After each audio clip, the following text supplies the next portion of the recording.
తెలుగువారి ఆత్మీయ వారధి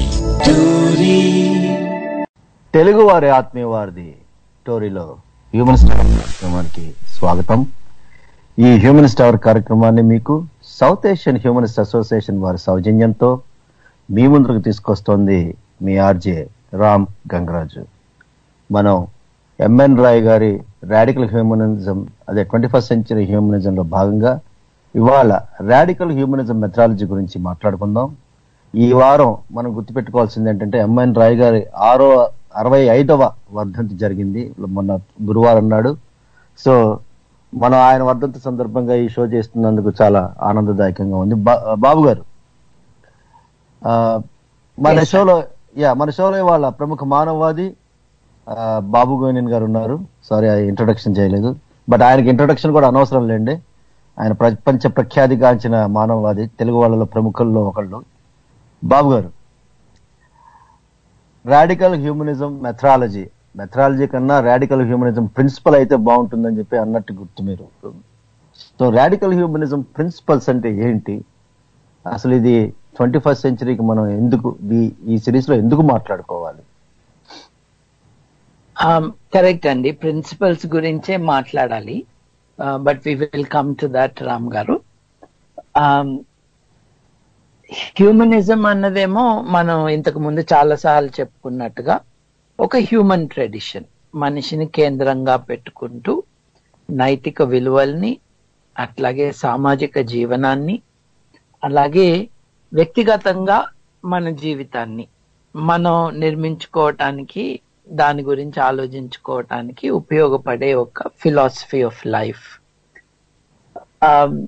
something which has social dimensions with a clear ethical outreach and definition. ఇట్లా మనం రకరకాలుగా హ్యూమనిజం గురించి మాట్లాడుకుంటున్నాం. సో ఎంఎన్ రాయ్ గారిది రాడికల్ హ్యూమనిజం అని అన్నాడు ఆయన, అలాగే న్యూ హ్యూమనిజం అని అన్నాడు, అలాగే ఇంటిగ్రల్ హ్యూమనిజం అని అన్నాడు. నీకు ఇష్టం వచ్చిన పదాలు వాడచ్చు, call it new humanism or integral humanism or radical humanism అని ఆయన చెప్పాడు. మనం కొంచెం జాగ్రత్తగా ఈ పదాలను వాడాలి, ఎందుకంటే బీజేపీ పొలిటికల్ పార్టీకి ఉన్న ఐడియాలజీని ఇంటిగ్రల్ హ్యూమనిజం అనే అంటారు. బట్ దీన్ దయాళ్ ఉపాధ్యాయ చెప్పిన ఇంటిగ్రల్ హ్యూమనిజం కి, ఎంఎన్ రాయ్ చెప్పిన ఇంటిగ్రల్ హ్యూమనిజం కి కేవలం ఆ పదాల సారూప్యమే కానీ ఇంకా ఏ రకమైన కనెక్షన్ లేదు. అంటే చెప్తున్నానంటే ఫిలాసఫీ వల్ల కానీ మెథడాలజీ వల్ల కానీ ఏ విధమైన సంబంధం లేదు అంటారు. ఓన్లీ ఆ పదమే మ్యాచ్ అయ్యింది. ఇవి ఆపోజిట్స్.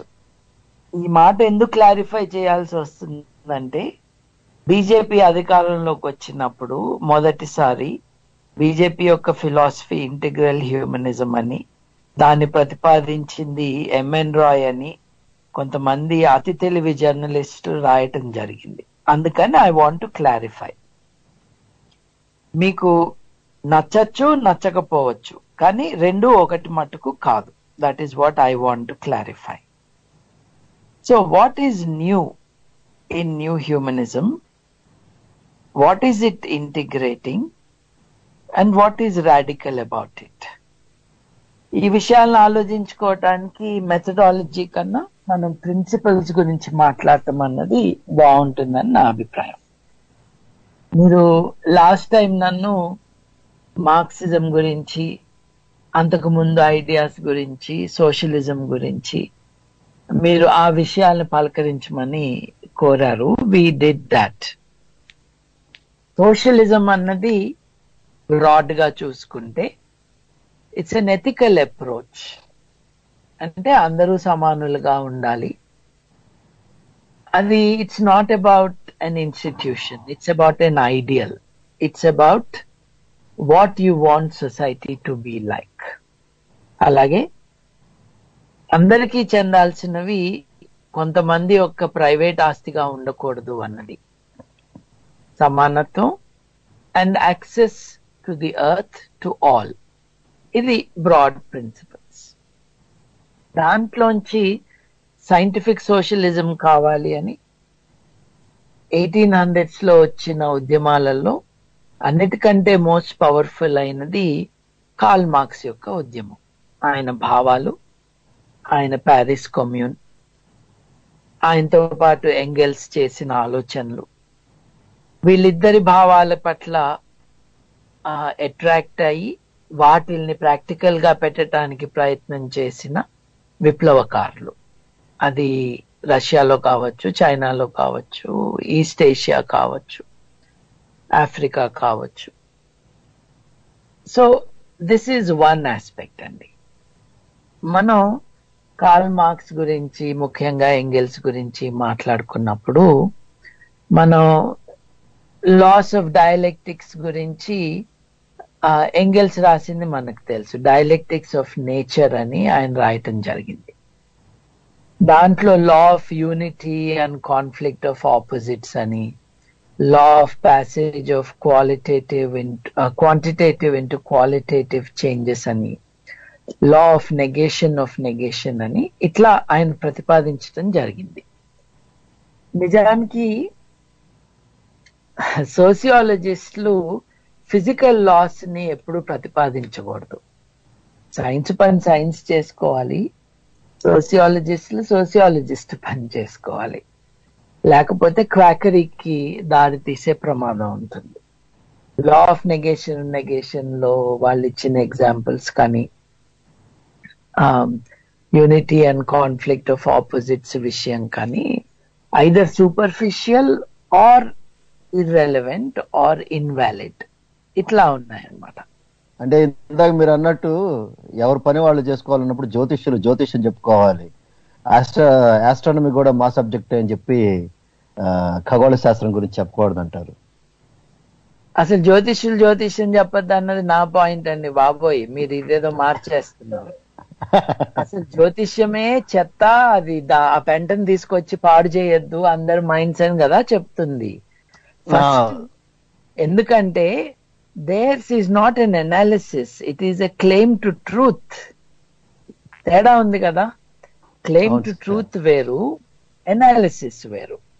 ఇప్పుడు by all means all of us, జ్యోతిష్యులు కావచ్చు, మార్క్సిస్టులు కావచ్చు, హ్యూమనిస్టులు కావచ్చు, all of them have an idea, an estimate of the universe, how it functions and so on. ఇది సైన్స్ అని గంటాపదంగా చెప్తున్నప్పుడే మన కాన్ఫ్లిక్ట్స్ వస్తున్నాయి. దాన్ని వ్యాపారంగా మార్చుకున్నప్పుడు లీగల్ గా ఇబ్బందులు వస్తున్నాయి. అంతేగాని but let us not be deviated అండి. ఈ సోషియలాజికల్ అనాలిసిస్ లో లాస్ ని చెప్పటం అంటే ఈ విశ్వం ఎలా పనిచేస్తుందో సైన్స్ చెప్పినట్టుగా సమాజం ఎలా పనిచేస్తుందో అని గట్టిగా చెప్పేయటం, దట్ కెనాట్ బి కరెక్ట్ అండి. రెండోది హిస్టారికల్ డైలెక్టికల్ మెటీరియలిజం ఏదైతే ఉందో, డైలెక్టికల్ మెటీరియలిజం అని దేన్నైతే అంటున్నారు, it is an interpretation of history really. అంటే చరిత్ర డైలెక్టికల్ వేలో, అంటే అంతకు ముందు ఉన్న దాంతో క్లాష్ అయ్యి వీటి మధ్యన పాతదానికి కొత్తదానికి మధ్యస్థంగా ఇంకేదైనా రావచ్చు, మళ్ళీ అది నెక్స్ట్ డెవలప్మెంట్స్ క్లాష్ అవ్వచ్చు. ఇది ముందుకు వెళ్ళి క్లాస్ స్ట్రగుల్ అంతా డిక్టేటర్షిప్ ఆఫ్ ది బూర్జువాజీ కాస్త డిక్టేటర్షిప్ ఆఫ్ ది ప్రొలెటేరియట్ గా మారి ఫైనల్ గా రాజ్యం అంతమైపోతుంది, సమాజంలో క్లాసెస్ ఉండవు అన్నది ఒక ఆలోచన. బట్ ఇన్ రియాలిటీ అలా జరగలేదు కాబట్టి వీ హ్యావ్ టు రివైజ్. ఎప్పుడైనా కూడా థియరీ బట్టి వాస్తవాలు ఉండవండి, వాస్తవాల బట్టి థియరీ ఉంటుంది. ఎప్పుడైనా సరే వాస్తవాలతో అది కనెక్ట్ కాకపోతే దాన్ని రివైజ్ చేసుకోవాలి. So Marxist idea of dialectical materialism. మూడోది మనం క్రితం సార్ కూడా మాట్లాడుకున్నాము, ఇదంతా కూడా ఒక ఎకనామిక్ అనాలిసిస్ గా మనకు అందింది. Its basis is materialism. ఎందుకంటే మార్క్స్ చాలా గట్టిగా భౌతికవాదాన్ని ప్రతిపాదించారు. అట్లాగే మార్క్స్ కూడా ఒక మానవవాదినే. Marx man is the root of man kind అంటూ మొదలు పెట్టాడు. అట్లాగే ఆయన తన ఫిలసాఫికల్ మాన్యుస్క్రిప్ట్స్ వేటినైతే తొక్కిపెట్టి ఉంచారో అంటిల్ లాంగ్ టైమ్, వాటిల్లో Marx comes out as a shining humanist. కాకపోతే ఈ థియరీ ఆఫ్ హిస్టరీ ఏదైతే ఉందో, డైలెక్టికల్ మెటీరియలిజం, కానీ అందరూ అనుకుంటారు డైలెక్టికల్ మెటీరియలిజం అంటే ఇదంతా భౌతికవాదం పైనే ఉంటుంది అని. కాస్త దగ్గరగా చూస్తే it is a interpretation of history. అట్లాగే ఈ లాస్ ని ప్రతిపాదించడం, మనకు వచ్చిన ఇబ్బందులు అక్కడ అనమాట. అని తప్పేం లేదు. మానవవాదంలో ఎవరు ప్రవక్తలు కాదు, ప్రతి ఒక్కరి ఐడియాస్ ని కూడా ఎగ్జామిన్ చేసే అవకాశం ఉంటుంది. M.N. Roy, because we are talking of all this in the context of M.N. Roy. M.N. Roy ఒక న్యూ హ్యూమనిజం ని ప్రతిపాదించాడు. Why is it new? Because it is now considering science, linking philosophy and science together and building a theory of life, a philosophy of life. ఇలా చేసినప్పుడు మార్క్సిస్టులు చెప్పినట్టుగా, marks ప్రతిపాదించినట్టుగా నైతికత అన్నది ఉపరితలం మీద ఉండేది కాదు, కేవలం ఆర్థికపరమైన సంబంధాలు నిర్ణయించే విలువలు కాదు, వాటి ఫౌండేషన్, వాటి పునాది, నైతిక విలువల యొక్క ఫౌండేషన్ బయాలజీలో ఉంది అన్నది ఆయన ప్రతిపాదన. And as we see, Roy చనిపోయింది 1954లో. యానిమల్ స్టడీస్, ఆంథ్రోపాలజీ అడ్వాన్సెస్ ని మనం కన్సిడర్ చేస్తే చెప్పింది కరెక్ట్ గా, that first articulation of the foundation of మొరాలిటీని modern scientific findings are supporting. They were already supporting when he proposed it. ఆయన ఏదో ఊహిస్తే తర్వాత సైన్స్ వచ్చింది కాదు, అప్పటికున్న సైన్స్ ప్రకారం ఆయన ఇంటర్ప్రెట్ చేశాడు. That is being confirmed. అట్లాగే మార్క్సిస్టులు, to a large extent people like M.N. Roy, parliamentary democracy is not the true and correct form of democracy అని కూడా ప్రతిపాదించడం జరిగింది. Now, what is new is integrating science and humanist values and delinking ethics from economic organization of society. Capitalism ఏమో profit కోసం ఉరికే మనిషిగా, communism ఏమో వర్గాల వారీగా, క్లాసెస్ గా ఉన్న ఎకనామిక్ ఇంటర్ప్రిటేషన్ ఆఫ్ హ్యూమన్ ఏదైతే ఉందో దాన్ని దాటి ముందుకు వెళ్ళాలి అన్నది ఆయన ప్రతిపాదన. మరి ఇది రాడికల్ ఎట్లా అయింది? న్యూ అంటే చెప్పాను ఇప్పుడే, integral because it is integrating these different social aspects, science aspects into a humanist understanding of the universe and of society and of personal philosophy of life. What makes it radical? What makes it radical is well explained in M.N. Roy's magnum opus. అంటే ఆయన ఉద్గ్రంథాల్లో చాలా ముఖ్యమైనది reason, romanticism and revolution. అంటే humanist theory of revolution ఏంటో అన్నది ఆయన Europe చరిత్రను ఆధారం చేసుకుని ఇంటర్ప్రెట్ చేస్తూ రాసింది. హ్యూమనిస్ట్ అండర్స్టాండింగ్ ఆఫ్ రెవల్యూషన్ లో ప్రాథమికంగా భావాలకి పెద్దపీట వేసి ఉంటుంది.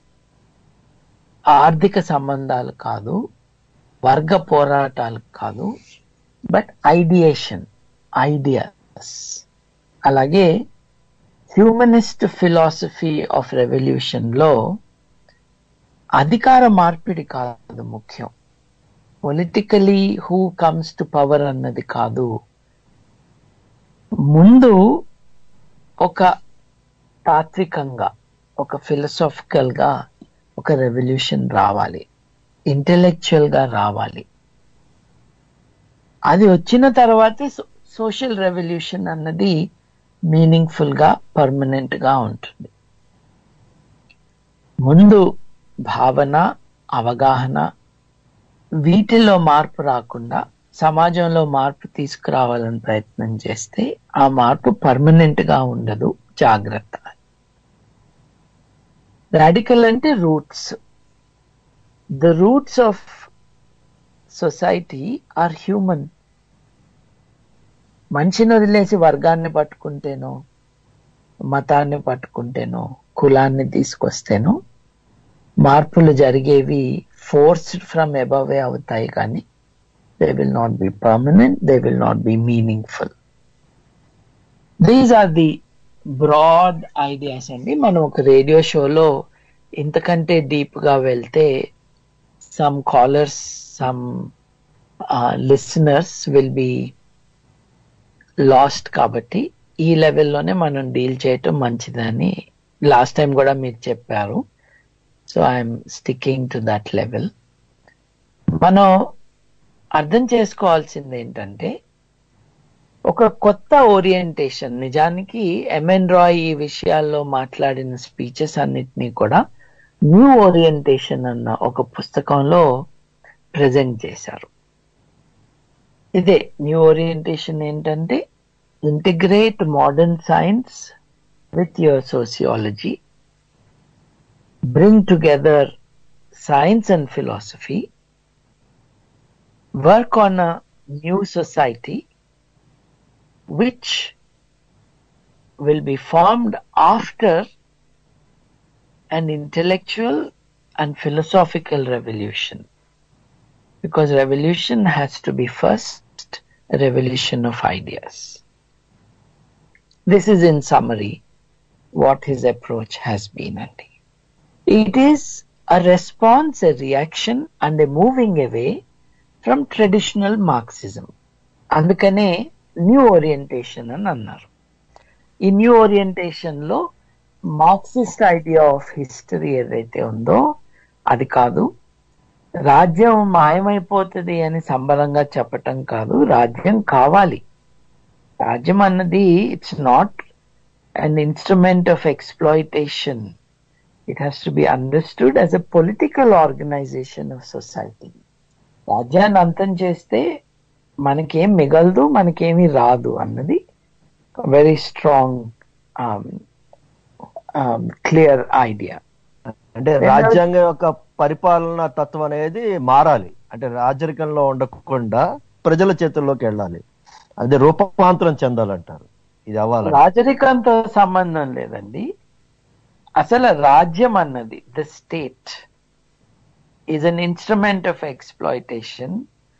Politics, the state, they will all become handmaidens of those who are controlling the means of production అన్న ఐడియాని తిరస్కరిస్తూ, అలా కాదు, రాజ్యం అన్నది it's only a political organisation of society. రాజ్యం మీద అంత కోపం అక్కర్లేదు. కాకపోతే ఆ రాజ్యం కరెక్ట్ గా పనిచేయాలి అని అంటే ఫస్ట్ ప్రజల్లో అవగాహన పెరగాలి. పైనుంచి కిందకి కాదు, కింద నుండి పైకి వెళ్ళాలి మార్పు అన్నది ప్రాథమికంగా ఈ ప్రతిపాదన యొక్క సారాంశం. తర్వాత రాయ్ ఐడియాస్ ని బియాండ్ కమ్యూనిజం అని కూడా ఇంకొక పుస్తకంలో ఆవిష్కరించడం జరిగింది. అంటే కమ్యూనిజం అన్నది ఒక పెద్ద మజిలీ, అది ఒక గొప్ప మైలురాయి. But we have to go beyond that to bring in a humanist society అన్నది ఆయన ప్రతిపాదన. దీంట్లో ఆర్థోడాక్సీని అంతా కూడా పక్కన పెట్టేయాలి అని. MN Roy is the principal thinker, but many others have joined him in this thinking. ఇప్పుడు not in developing the thought, but in applauding the thought and welcoming it. You will find Bertrand Russell as part of such people who have liked what Roy has proposed. Alage Eric Fromm, Freud tarvata chala big name in psychoanalysis, in the sciences of the mind.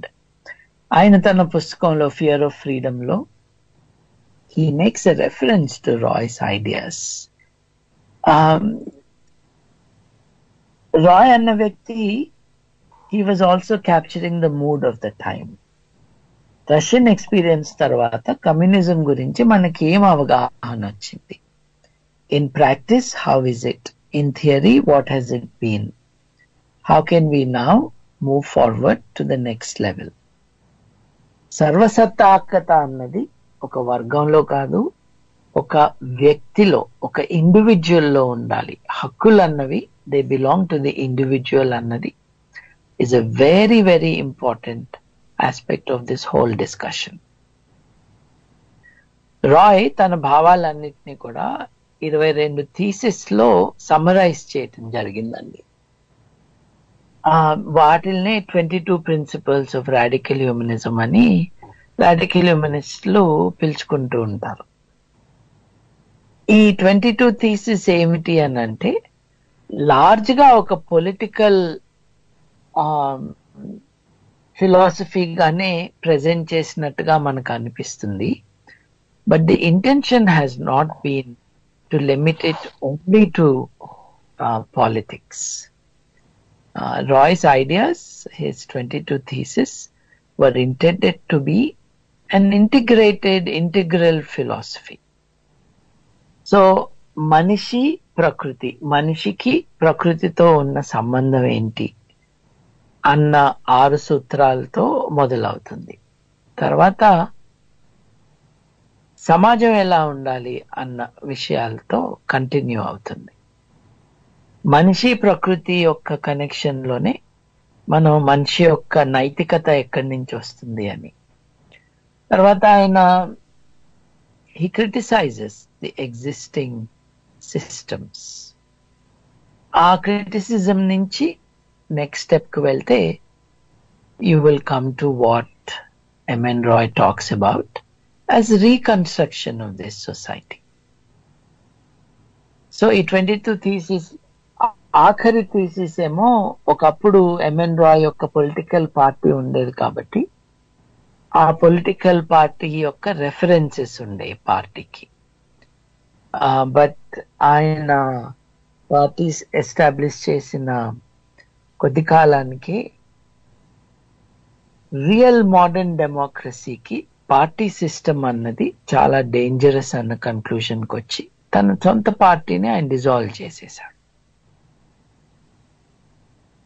So ఆ party system కున్న references ని మార్చారనమాట. So Roy's ideas are in these 22 thesis. అంతా కలిపితే 3 పేజీలు ఉండదు అది. But that is where you will find a summary of M.N. Roy's understanding of society and his vision of a society. బాబు గారు, ఇప్పుడు ఇందాక మార్క్సిజం గురించి చెప్తున్నప్పుడు మార్క్స్ మానవవాదే అన్నారు. కానీ మార్క్స్ ప్రపోజ్ చేసిన మార్క్సిజం అనేది ఒక వర్గానికి సంబంధించిన మనుషుల కోసమే బాగా పనిచేసింది. మనిషిని కేంద్ర బిందుగా ఉండి మనిషి చుట్టూతా ఉన్న సొసైటీ ఉన్నతి కోసం అంతగా పనిచేయలేదు. అంటే మనం 21st సెంచరీలో చూసుకున్నా సరే అదే నడుస్తూ ఉంది. మీరు ఇంకోటి కూడా అన్నారు, parliamentarian democracy is not successful philosophy, successful mechanism or engine for the growth of the man or humanism. So అంటే మనం ఫ్యూచర్లో అంటే 21st సెంచరీలో ఉన్నాం. ఈ యొక్క డిఫరెంట్ పొలిటికల్ సిస్టమ్స్ కానీ ఆర్ ఈ క్యాపిటలిజం, కమ్యూనిజం లాంటి ఐడియాలజీస్ కానీ ఇవేవి వర్క్ చేయనప్పుడు రాడికల్ హ్యూమనిజం ఒక 21st సెంచరీకి సంబంధించే ఒక సోషల్ ఫిలాసఫీ సక్సెస్ఫుల్ గా మనిషిని చూడటానికి అవటానికి అవకాశం ఉందా? లైక్ ఆల్ థింగ్స్ అండి, the test of a theory is to put it in practice, అంతే. ఇది నడవకపోతే, ఇది పని చేయకపోతే ఇంకొక థియరీ గురించి ఆలోచించుకోవాలి.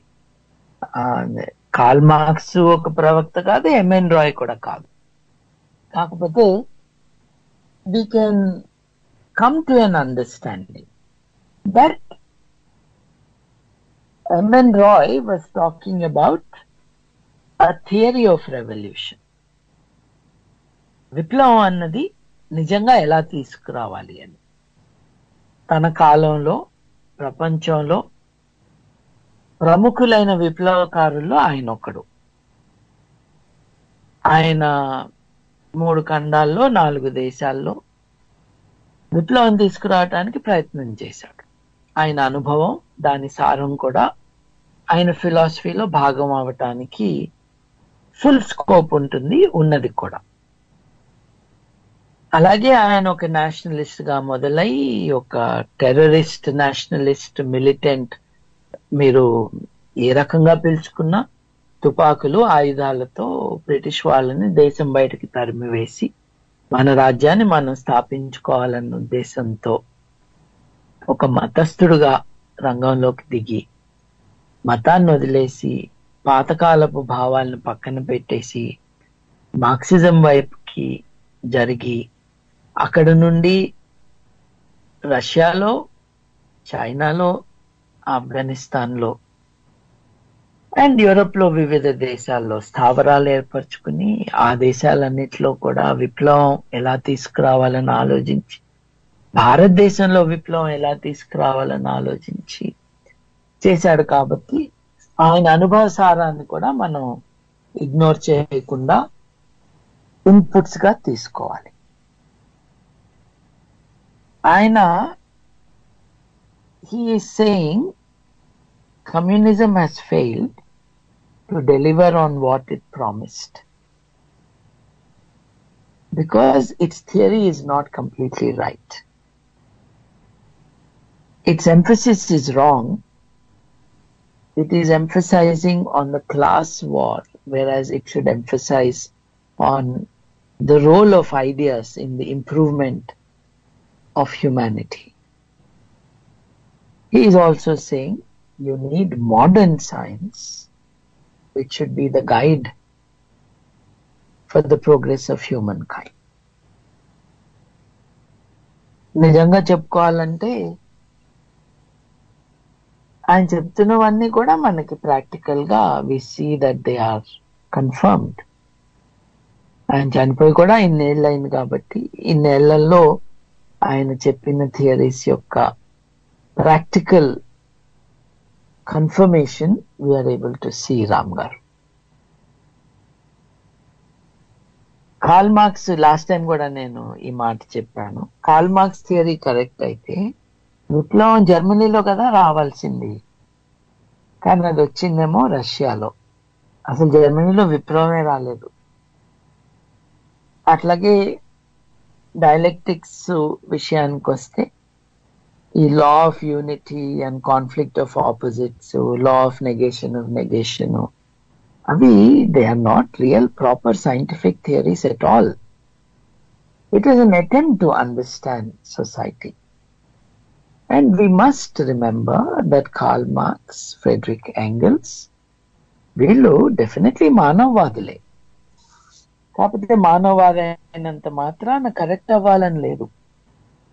ఎంఎన్ రాయ్ మానవవాదే, అంబేద్కర్ మానవవాదే. ప్రతి ఒక్కరూ వారి యొక్క పర్స్పెక్టివ్ ని they are presented to us about society, how it can be changed. Roy యొక్క ప్రతిపాదనలో అట్రాక్షన్ ఏంటంటే 1400-1500 సంవత్సరాల్లో ఆరంభమయ్యి 1700 సంవత్సరాల వరకు రెనెసాన్స్ గా, ఆ తర్వాత ఎన్లైటన్మెంట్ గా యూరోప్ ను ఒక ఊపు ఊపేసిన మూవ్మెంట్ ఏదైతే ఉందో, that is the past experience. అటువంటి మూవ్మెంట్ మనకి ఆధునిక సమాజంలో కావాలి అని చెప్పటం. అంతేకాదండి, let us remember that Roy was also a great philosopher. ఆయన మోడర్న్ ఇండియాస్ ఫస్ట్ ఫిలాసఫర్ అని తర్కతీర్థ లక్ష్మణ్ శాస్త్రి జోషి గారే చెప్పారు. తర్కతీర్థ లక్ష్మణ్ శాస్త్రి జోషి అంటే తత్వవేత్తల్లో భారతదేశంలో 1900s టైంలో ఉన్నత స్థాయికి చేరిన కొద్ది మందిలో ఆయన ఒకరు. మహారాష్ట్ర ప్రభుత్వం వారి భాషలో ఒక జ్ఞానకోశాన్ని తయారు చేయాలి, ఎన్సైక్లోపీడియాని తయారు చేయాలి అని అంటే ఆ పనిని లక్ష్మణ్ శాస్త్రి జోషి గారికి అప్పచెప్పారు. ఇంకొక ఇంట్రెస్టింగ్ థింగ్ చెప్తాను నేను మీకు. లక్ష్మణ్ శాస్త్రి జోషి గారు గాంధీ గారి పర్సనల్ సెక్రటరీగా పనిచేశారు. అంటే గాంధీ గారి చుట్టూ ఉన్న పెద్ద పెద్ద మైండ్స్ లో ఈయనొకడు. కానీ గాంధీ గారి వే ఆఫ్ థింకింగ్, ఆయన స్టైల్ ఆఫ్ బిహేవియర్, అప్పుడు ఆయన ఆడవాళ్లతో ఎక్స్పెరిమెంట్స్ అని ఈ రకరకాల ఎక్స్పెరిమెంట్స్ చేస్తా ఉన్నప్పుడు నాకొద్ది ఇదంతా అని వదిలేసి హ్యూమనిస్ట్ భావాల వైపుకి వచ్చి ఎంఎన్ రాయ్ పట్ల ఆకర్షితుడై లక్ష్మణ్ శాస్త్రి జోషి గారు ఆయనకి బనారస్ హిందూ యూనివర్సిటీలో తర్కతీర్థ బిరుదు ఇవ్వటం జరిగినట్టు నాకు గుర్తు. పండితులు ఇచ్చిన బిరుదు అది. ఆయన మానవవాదం వైపుకి వచ్చాడు. ఈ ఎన్సైక్లోపీడిక్ మైండ్ కి ఆధునిక భారతదేశంలో మొదటి తత్వవేత్త నిజంగా ఎంఎన్ రాయే అని అనాలనిపించింది. Roy was a philosopher of materialism, భౌతికవాదం గురించి. భౌతికవాదం యొక్క ప్రయాణాన్ని ప్రాచీన కాలపు గ్రీకుల దగ్గర నుండి, ప్రాచీన కాలపు భారతీయుల దగ్గర నుండి మోడర్న్ మెటీరియలిజం వరకు ట్రేస్ చేశాడు తన పుస్తకం మెటీరియలిజంలో. So when we talk about M.N. Roy's ideas, we are talking about a scholar, intellectual, revolutionary, proposing some ideas. వాళ్ళు చెప్పినవి కరెక్ట్ కాలేదు, ఈయన చెప్పింది కరెక్ట్ అవుతుందా అంటే ప్రాక్టికల్ గా ట్రై చేసుకోవాలి, పని చేయకపోతే వదిలేయాలి. But another thing that has been said of M.N. Roy is what Philip Spratt, England నుంచి వచ్చిన ఫిలిప్ స్ప్రాట్ అనే ఒక ఇంటెలెక్చువల్, ఆయన అన్నాడు, he is the 20th century's most consistently correct political astrologer అని. మీరు నన్ను ఆస్ట్రాలజీ గురించి ఇంత ముందు అడిగారు. మీనమేషాలు లెక్కేసే ఆస్ట్రాలజర్ అని కాదు ఇక్కడ. ఈయన ఒక ఫ్యూచరాలజిస్ట్ గా పనికొచ్చాడు. How things will shape up అన్నది ముందే చెప్పాడు. దీనికి కన్ఫర్మేషన్ ఎక్కడి నుంచి తీసుకొస్తున్నారంటే లేట్ 1920s లో చైనాలో విప్లవం ఎట్లా రావాలో ఆయన చెప్పాడు. ఇది మావోయిస్టులకు అర్థం కావటానికి 25 ఏళ్ళు పట్టింది. ఫైనల్ గా విప్లవం ఆ మార్గంలోనే వచ్చింది. అగ్రేరియన్ రెవల్యూషన్, కుఓమింటాంగ్ తో ఎలా డీల్ చేయాలి అన్నవి ఆయన ప్రపోజల్స్ 1920s. చైనాకి మావో లీడర్షిప్ రావటానికి తర్వాత ఇంకా 20 ఏళ్ళు స్టాగ్నేషన్, మెచ్యూరింగ్ పీరియడ్. తర్వాత colonial empires around the world will collapse అని తన ఒక ఉద్గ్రంథం, the rise and fall of the British empire, ఆ బుక్ లో 1920s లోనే ఈ వలస రాజ్యాల వ్యవస్థ అంతా పోతుంది, let us prepare for freedom అని ఆయన అప్పుడే చెప్పాడు. ఇంకా కాంగ్రెస్ సంపూర్ణ స్వరాజ్యం కావాలని రెజల్యూషన్ కూడా పాస్ చేయాలి. అప్పటికి కాంగ్రెస్ పార్టీ సంపూర్ణ స్వరాజ్యం కావాలి అని చెప్పే కొన్ని సంవత్సరాల ముందే ఎంఎన్ రాయ్ స్వరాజ్యం వచ్చేస్తుంది, ఇప్పుడు ఏం చేయాలో ఆలోచించుకుందాం పదండి అని చెప్పాడు. Political parties can destroy democracy అని ఆయన చెప్పాడు. ఈరోజు కేవలం భారతదేశం ఏం కాదు, ప్రపంచవ్యాప్తంగా పార్టీస్ అన్నవి ప్రజాస్వామ్యాన్ని ఎలా అంతం చేస్తున్నాయో, పార్టీక్రసీ ఎలా వచ్చిందో, పార్టీలు, ఎలక్షన్లు, వాటికి కావాల్సిన పదుల కోట్ల డాలర్లు, రూపాయలు సామాన్య జనాలకు అర్థం కాకుండా అందుబాటులో లేకుండా ఉండే వ్యవస్థలు, ఇవన్నీ ఆయన ముందే చెప్పాడు. So it is important to give him some attention. ఇప్పుడు 22 థీసిస్ లో political aspect is only a part of it. A modernization of humanism, I think, is completely vindicated. ఆయన ఫ్రీడమ్ ని, నాలెడ్జ్ ని వాల్యూస్ గా కన్సిడర్ చేసి humanist life is really living those values అని చెప్పడం, that is confirmed. ఇవాళ popular writers గా మనం Richard Dawkins know, Sam Harris know, Daniel Dennett know, వీళ్ళందరినీ మనం ఇవాళ ఉదాహరించుకోవచ్చు. కానీ వీళ్ళందరికంటే 50-60 ఏళ్లకు పూర్వం, లేదు 70 ఏళ్లకు పూర్వం జైల్లో కూర్చుని, 70 ఏళ్ళు ఏంటండి, 80 ఏళ్లకు పూర్వం, మీరు 1930s గురించి మాట్లాడుతున్నారు, ఆల్మోస్ట్ 90 ఏళ్ళు. 90 ఏళ్ళు ఆ టైంలో జైల్లో కూర్చుని ఇవన్నీ ఆలోచించి 9 టైట్లీ రిటర్న్ 3000 పేజీలు ఆయన జైల్లో తనకున్న లిమిటెడ్ సమాచారంతో రాయటం జరిగింది. దాన్ని ఆద్యులుగా మనం ఆయన రాసిన ఇది కానీ, ఆయన కాంట్రిబ్యూషన్ కానీ, the first persons talk about it అన్నది మర్చిపోకూడదు. లేటర్ టైమ్స్ లో వచ్చింది is confirming what somebody has spoken of as a futurologist. Babu గారు, ఇప్పుడు మానవ సంబంధాలు మెరుగుపరుచుకోవడానికి ఇప్పుడు సొసైటీలో human behaviour will transform into society behavior. Society behavior will decide who is going to rule them. అంటే సొసైటీ బిహేవియర్ అంటే వాళ్ళ ఎలక్టరింగ్ ప్రాసెస్ కావచ్చు, పార్టీలెస్ డెమోక్రసీ కావచ్చు, పార్టీ డెమోక్రసీ కావచ్చు. ఈ societies, the formation of these societies will convert into states. ఈ states ఇవన్నీ implementation చేసుకోవటానికి మార్క్సిజం కానీ, కమ్యూనిజం కానీ ఇప్పుడు అవలంబించుకోవటం లేదా ఫాలో అయినప్పుడు హ్యూమనిజం, రాడికల్ హ్యూమనిజాన్ని ఎందుకు ఫాలో అవ్వలేదు అంటే ప్రాక్టీస్లో ఎందుకు పెట్టలేదు? ఇంకోటి దానిలో యాడ్ చేసుకుందాం.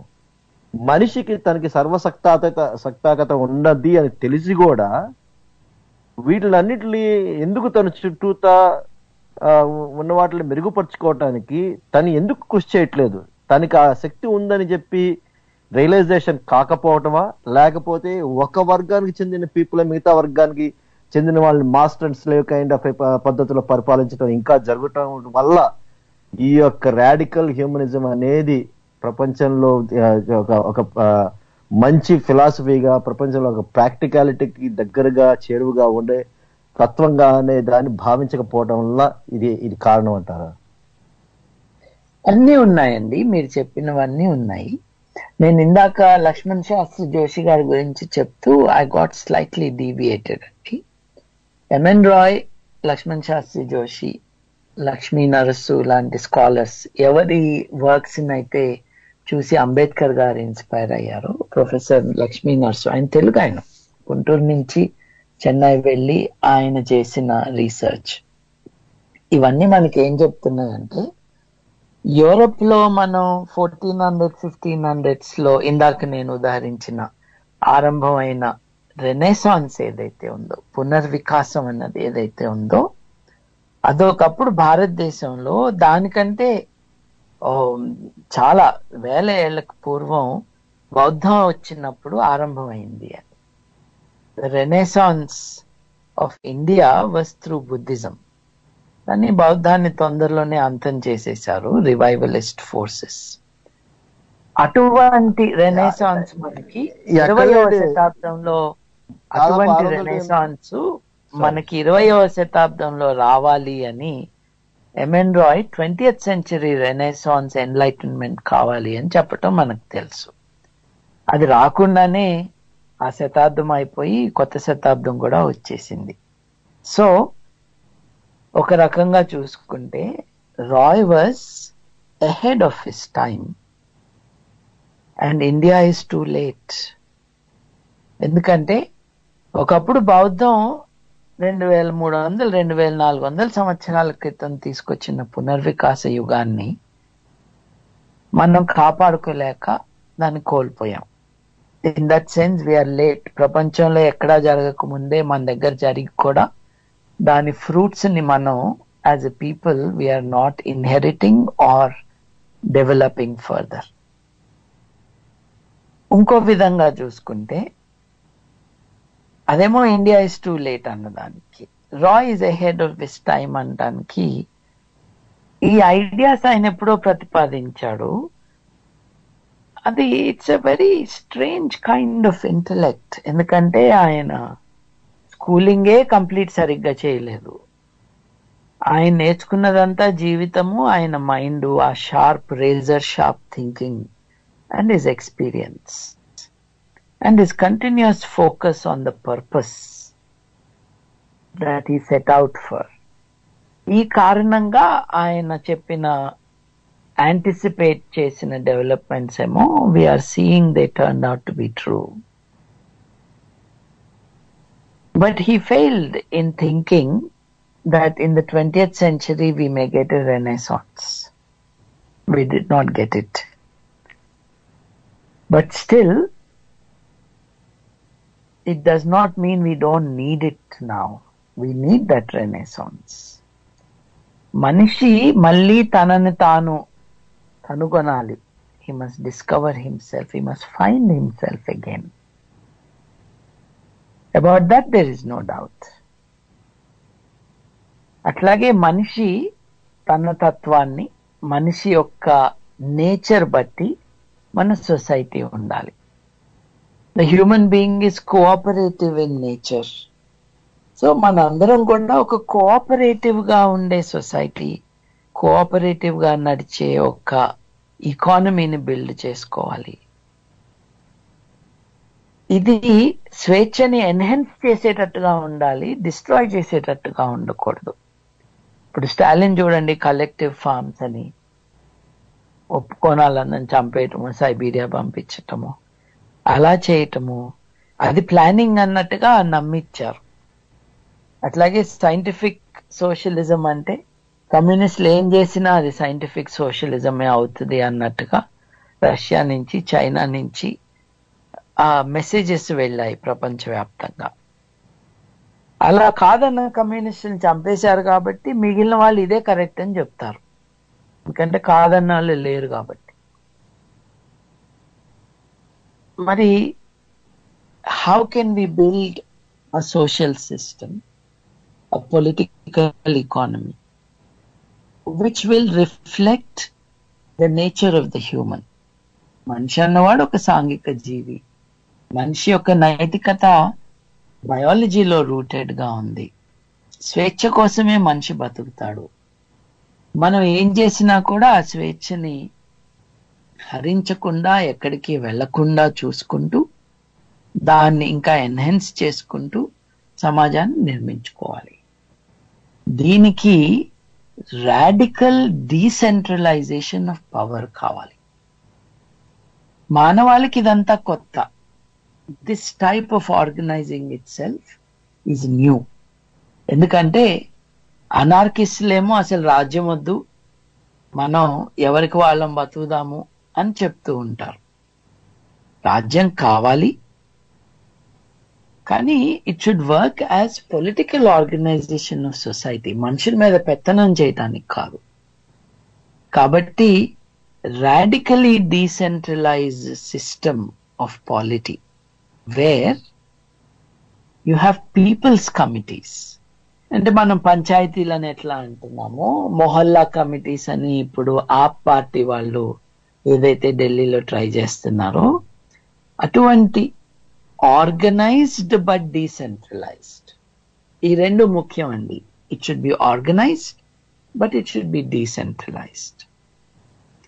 ఎక్కడంటే అక్కడ ప్రజలు తమ జీవితాల్ని తామే ఇన్ఫ్లుయెన్స్ చేసుకునేటట్టుగా, యాక్ట్ చేయగలిగేటట్టుగా ఈ పీపుల్స్ కమిటీస్ లో వర్క్ జరగాలి. They will be crucibles for democracy అన్నాడు ఆయన.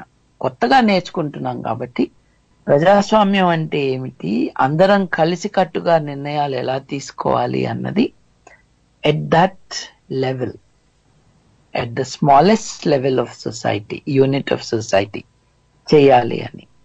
సెంట్రల్ గవర్నమెంట్స్ కి ఒక పిరమిడ్ లాగా ఆలోచిస్తే సత్తా అంతా, పవర్ అంతా కూడా బాటమ్ ఆఫ్ ద పిరమిడ్ లో ప్రజల చేతుల్లో ఉంటుంది. అలాగే ఇవాళ మనం స్విట్జర్లాండ్ లో చూస్తున్నాం, వేరే దేశాల్లో చూడట్లేదు. రాయ్ ఏం కోరాడంటే రీకాల్ ఆఫ్ ఎలక్టెడ్ రిప్రజెంటేటివ్స్ ఉండాలి. ఒక పర్సంటేజ్ ఆఫ్ పీపుల్ తమ ప్రతినిధి పట్ల వారి అవిశ్వాసాన్ని ప్రకటిస్తే ఆ ప్రతినిధిని వెనక్కి పిలవాలా లేదా అన్నది ఓటు ద్వారా తేల్చుకోవాలి, రీకాల్ ఉండాలి అని. Radically decentralised democracy where citizen continues to be the master.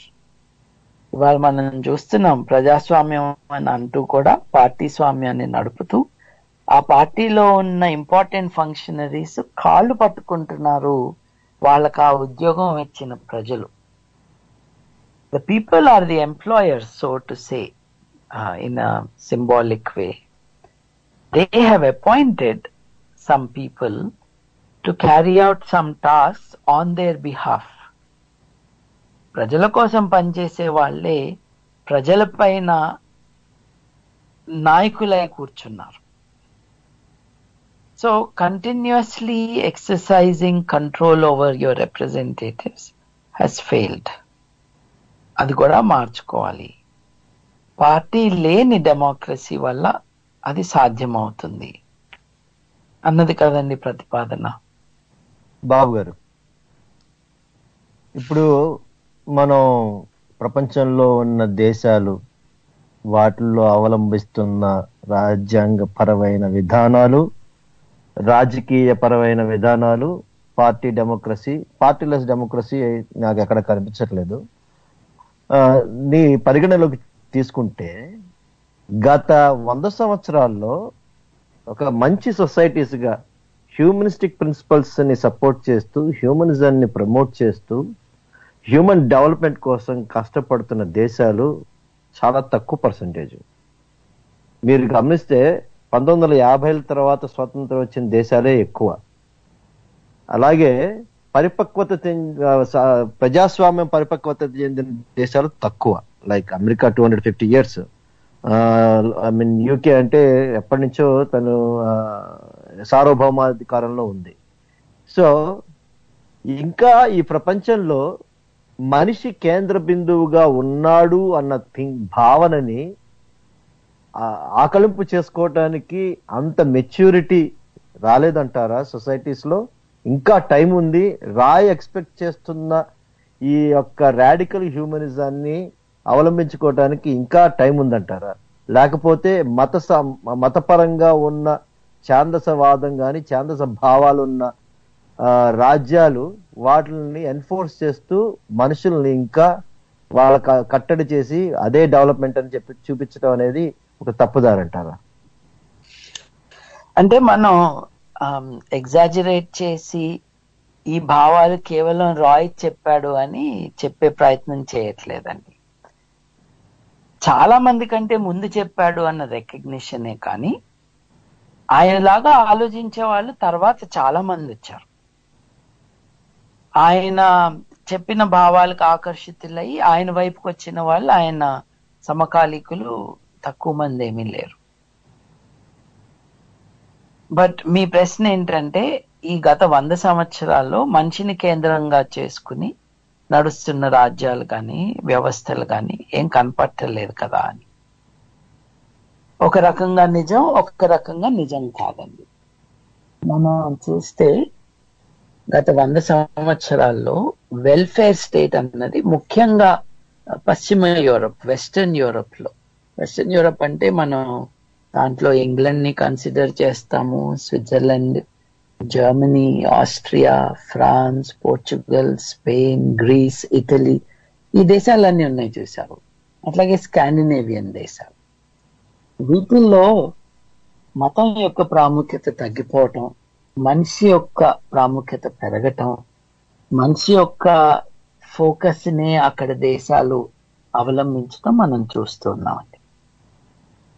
Their lives are happier in Europe than in many parts of the world. అట్లాగే ఆర్థికంగా వ్యత్యాసాలన్నవి మార్కెట్ ఎకానమీలో చాలా ఉంటాయి.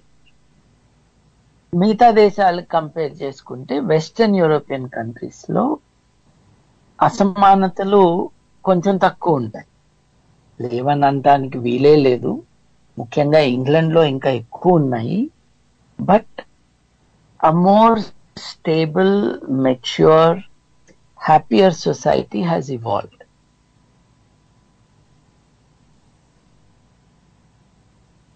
I cannot say the same, let us say, of America. అమెరికాలో market economy యొక్క ruthlessness ఏదైతే ఉందో, it creates a lot of trouble for a stable society. అది మటుకు లేదండి. కానీ if your question is MN Roy భావాల ఆధారంగా ఏదైనా దేశంలో ఎక్కడైనా ఏ వ్యవస్థ అయినా నెలకొల్పారా అంటే no, that has not happen.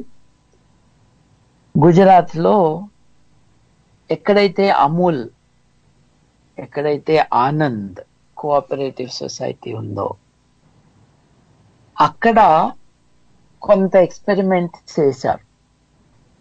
అంటే Anand cooperative society is not exactly MN Roy's ideas, but అక్కడ మానవవాది అయిన కురియన్ గారి మీద దాడి చేసేటప్పుడు ఆయనకి హిందూ పేరు లేదు కాబట్టి ఆయన క్రిస్టియన్, ఆయన అందరినీ ఆ మతంలోకి మారుస్తున్నాడన్న దుష్ప్రచారం జరుగుతూ ఉన్నప్పుడు క్లారిటీ ఇవ్వాల్సిన అవసరం వచ్చినప్పుడు ఏమిటి అని అంటే, కురియన్ గారు మతాన్ని, కులాన్ని ఎప్పుడో వదిలేశాడు. ఆయన ఒక మానవవాది, మనలాంటి మానవవాది.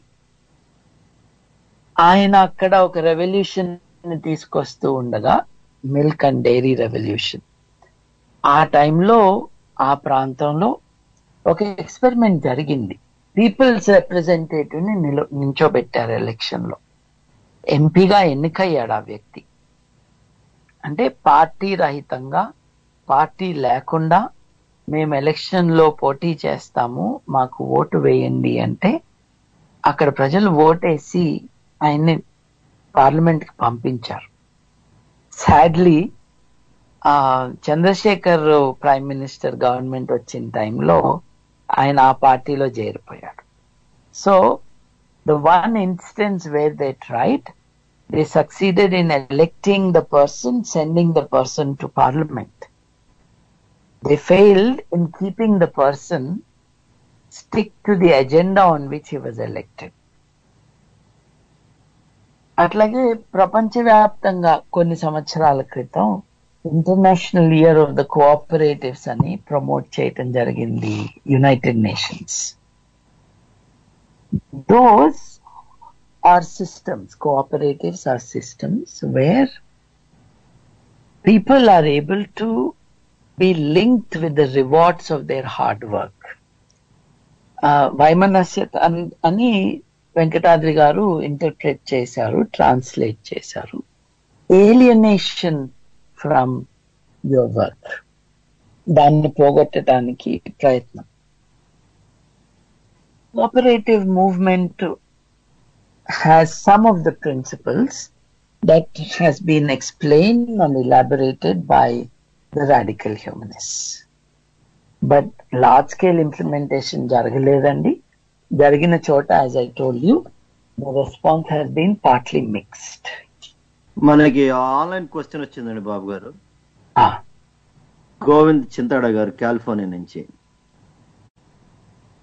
I think M.N. Roy is among the one of the great world philosopher, తత్వవేత్తలు. మరి ఆయనకి why he did not get enough recognition in India and why is not considered as one of the icons of humanism amongst the we can start with the last part అని గోవింద్ గారు అడిగిన ప్రశ్నకి. he is considered an icon అండి. he certainly is.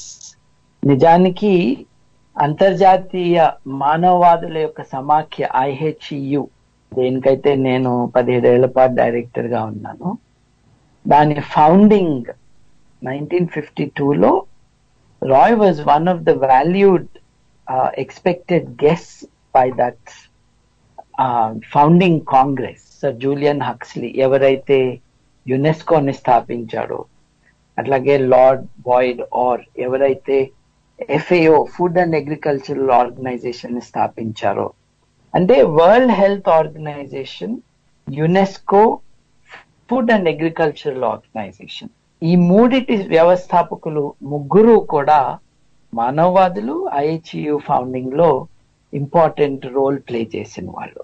వాళ్ళతో పాటు MN Roy కూడా. Sadly అక్కడికి వెళ్లే ఒక సంవత్సరం ముందు MN రాయ్ ఒక 55-60 అడుగుల ఎత్తు నుండి కొండ మీద కింద పడిపోయాడు.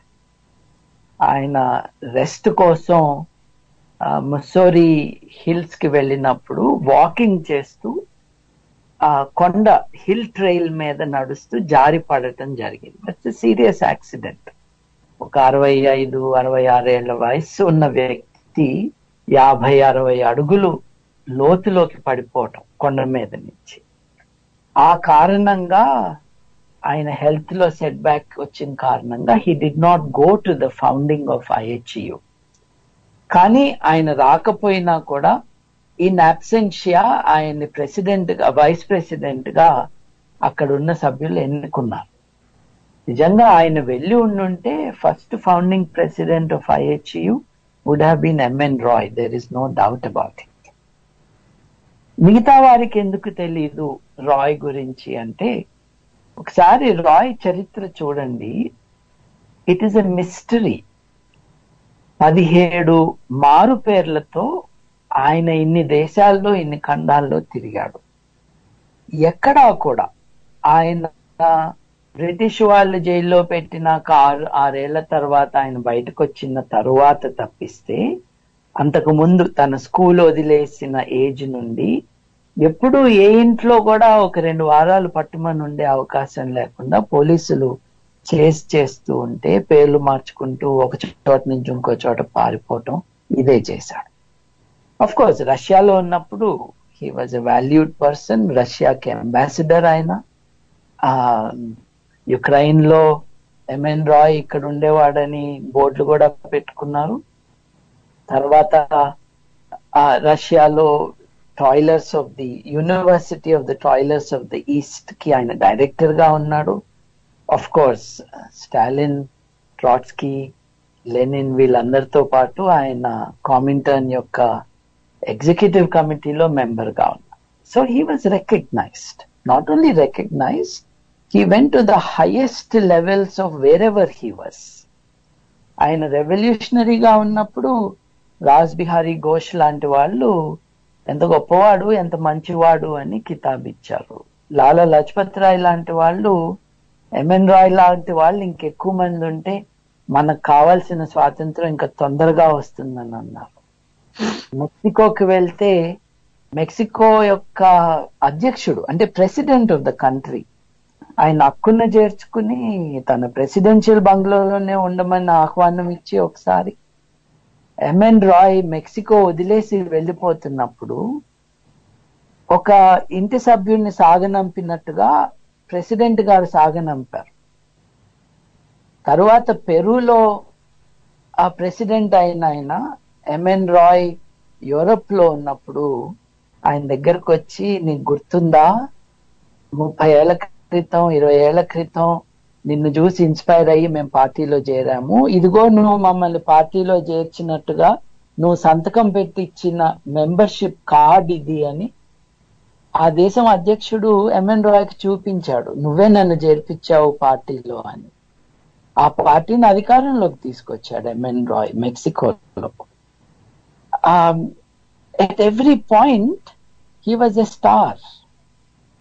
తర్వాత ఇండియాకి వచ్చినప్పుడు నెహ్రూ గారి ఆటోబయోగ్రఫీ చూస్తే మీరు చూస్తారు, ఎంఎన్ రాయ్ యొక్క ఇంటెలెక్చువల్ ఎబిలిటీస్ చూసి ఫిదా అయిపోయి చాలా పాజిటివ్ గా ఆయన రాయటం. ఆయన జైల్లో పెడితే ఆయన జైల్లో కనీసం పుస్తకాలన్నా ఆయనకు అందజేయండి అని ఐన్స్టైన్ గారు ఆయన తరపున వకాల్తా పుచ్చుకున్నాడు. ఆయన డ్రాఫ్ట్ కాన్స్టిట్యూషన్ ఆఫ్ ఇండియా రాస్తే, రామ్ గారు మీకు గుర్తుండే ఉంటుంది ఈ విషయం నేను చెప్తే, చాలా మంది విషయ జ్ఞానం లేని చాలా మంది ఎంఎన్ రాయ్కి ఏం తెలుసు, ఎంఎన్ రాయ్ ఏం చేశాడు, ఎంఎన్ రాయ్ రాశాడా ఏంటి అని నాన్ సెన్స్ మాట్లాడుతున్నారు. యాక్చువల్లీ ఎంఎన్ రాయ్ రాసిన డ్రాఫ్ట్ కాన్స్టిట్యూషన్ అంబేద్కర్ కూడా చూశాడు. అది ఆల్సో బర్టన్ రసెల్ కి పంపించారు. బర్టన్ రసెల్ చూసి ఏంటండో ఈ పీపుల్స్ ఎన్మీ అంటున్నాడు, ఈయన కమ్యూనిజం వదిలేశాడుగా మళ్ళీ ఈ భాష ఎందుకు వాడాడని రసెల్ కబురు పంపించాడు ఈయనకి. చూడండి, ఒక స్కూల్ డ్రాప్ అవుట్ 6-7 భాషల్లో ఏ దేశం వెళ్తే ఆ దేశంలో వాళ్ళ పుస్తకం, వాళ్ళ భాషలో పుస్తకాలు రాయటం, మళ్ళీ టాప్ మైండ్స్ తో ఈక్వల్ గా మాట్లాడటం, వాళ్ళతో ధీటుగా ఎవరైనా చెస్ ప్లేయర్లు ఉంటే వాళ్ళతో ధీటుగా చెస్ గేమ్ ఆడటం. చెస్ విషయం నేను మర్చిపోయానండి. అప్పటి world champion was a Russian chess. ఆయనతో ఈయన డ్రా చేసేవాడు matches. That's also record. And by the way I must tell you, first films ఆరంభమైనప్పుడు బ్యాటిల్ షిప్ పొటెంకిన్ అని ఒక film is one of the most famous films in the history of cinema. ఆ cinema తీసిన వ్యక్తి M N Roy ని తన డాక్యుమెంటరీలో include చేసుకున్నాడు, మెక్సికన్ రెవల్యూషన్ పైన ఆయన తీసిన సినిమాలో. సో హీ వాజ్ రికగ్నైజ్డ్ అండి.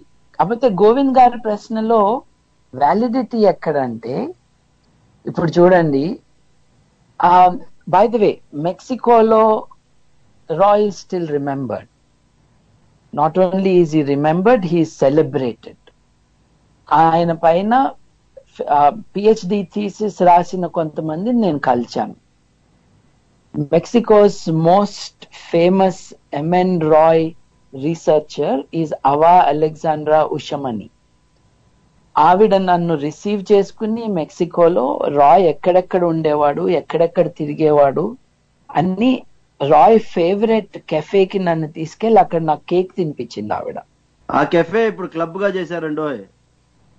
కాదండి, కాదు, మిస్టేకెన్. ఆయన ఒకప్పుడు ఉన్న ఇంటిని ఇప్పుడు ఒక క్లబ్ గా మార్చారు. క్లబ్ అంటే ఇట్స్ పబ్, దాని పేరు ఎంఎన్ రాయ్. అవునండి.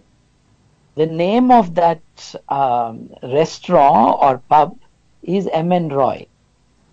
నేను లండన్ లో ఐహెచ్యుతో ఉన్నప్పుడు ఒక ఆయన నన్ను ఫోన్ చేసి, నేను షిలే నుంచి వచ్చాను, మిమ్మల్ని కలవాలి అన్నాడు. ఆ విషయం ఏంటంటే ఆయన ఎంఎన్ రాయ్ మీద రీసెర్చ్ చేస్తున్నాడు షిలేలో.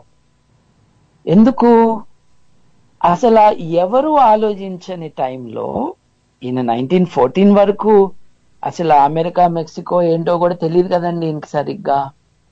ఆయన మెక్సికో చేరినాక ఒక పెద్ద లెటర్ రాశాడు, అమెరికన్ యూనియన్ ఒకటి కావాలి మనకి అని. ఇప్పుడు యూరోపియన్ యూనియన్ అని, ఆర్గనైజేషన్ ఆఫ్ అమెరికన్ స్టేట్స్ అని వాళ్ళు మాట్లాడుతున్నారు కదా.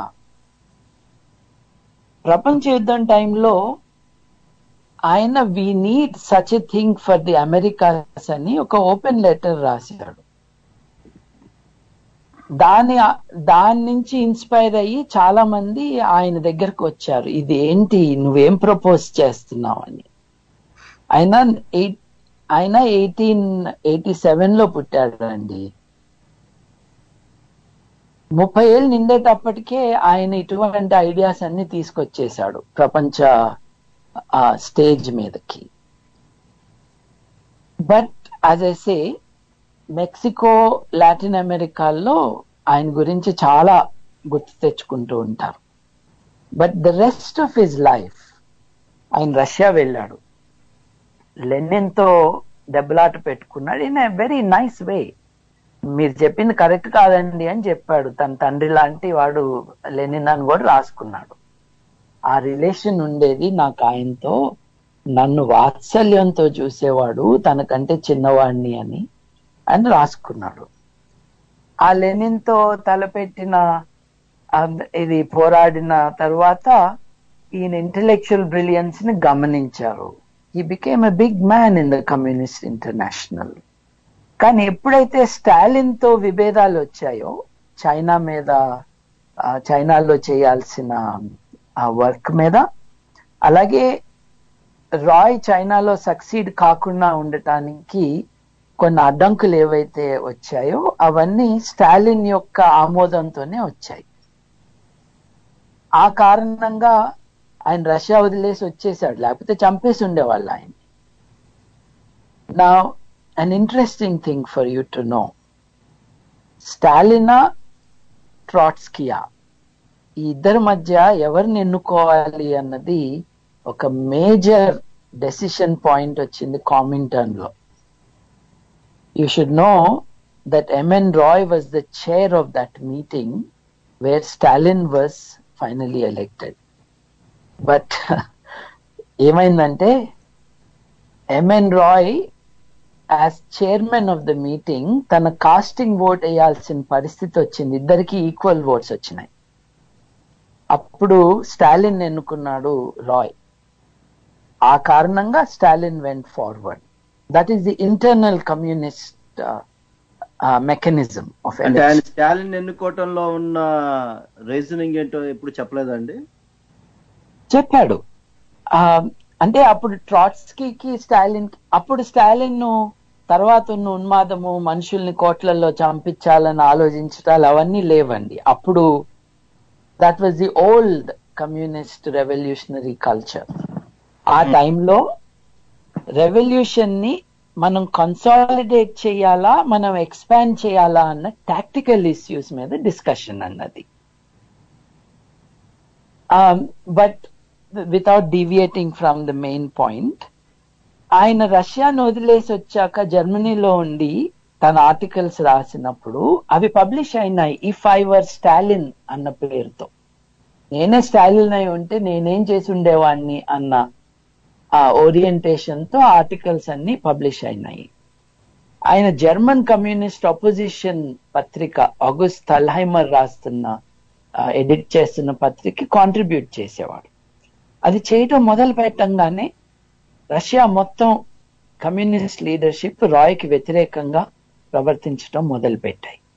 అంతేకాదండి, తను ఎస్టాబ్లిష్ చేసిన కమ్యూనిస్ట్ పార్టీ ఆఫ్ ఇండియా, ఆయన తాష్కెంట్, ఆ తర్వాత ఆఫ్ఘనిస్తాన్ వచ్చి ఎస్టాబ్లిష్ చేసిన పార్టీ ఏదైతే ఉందో దాని లీడర్స్ అందరికీ ఇన్స్ట్రక్షన్స్ వెళ్ళినాయి రాయ్కి వ్యతిరేకంగా చేయాలి అని.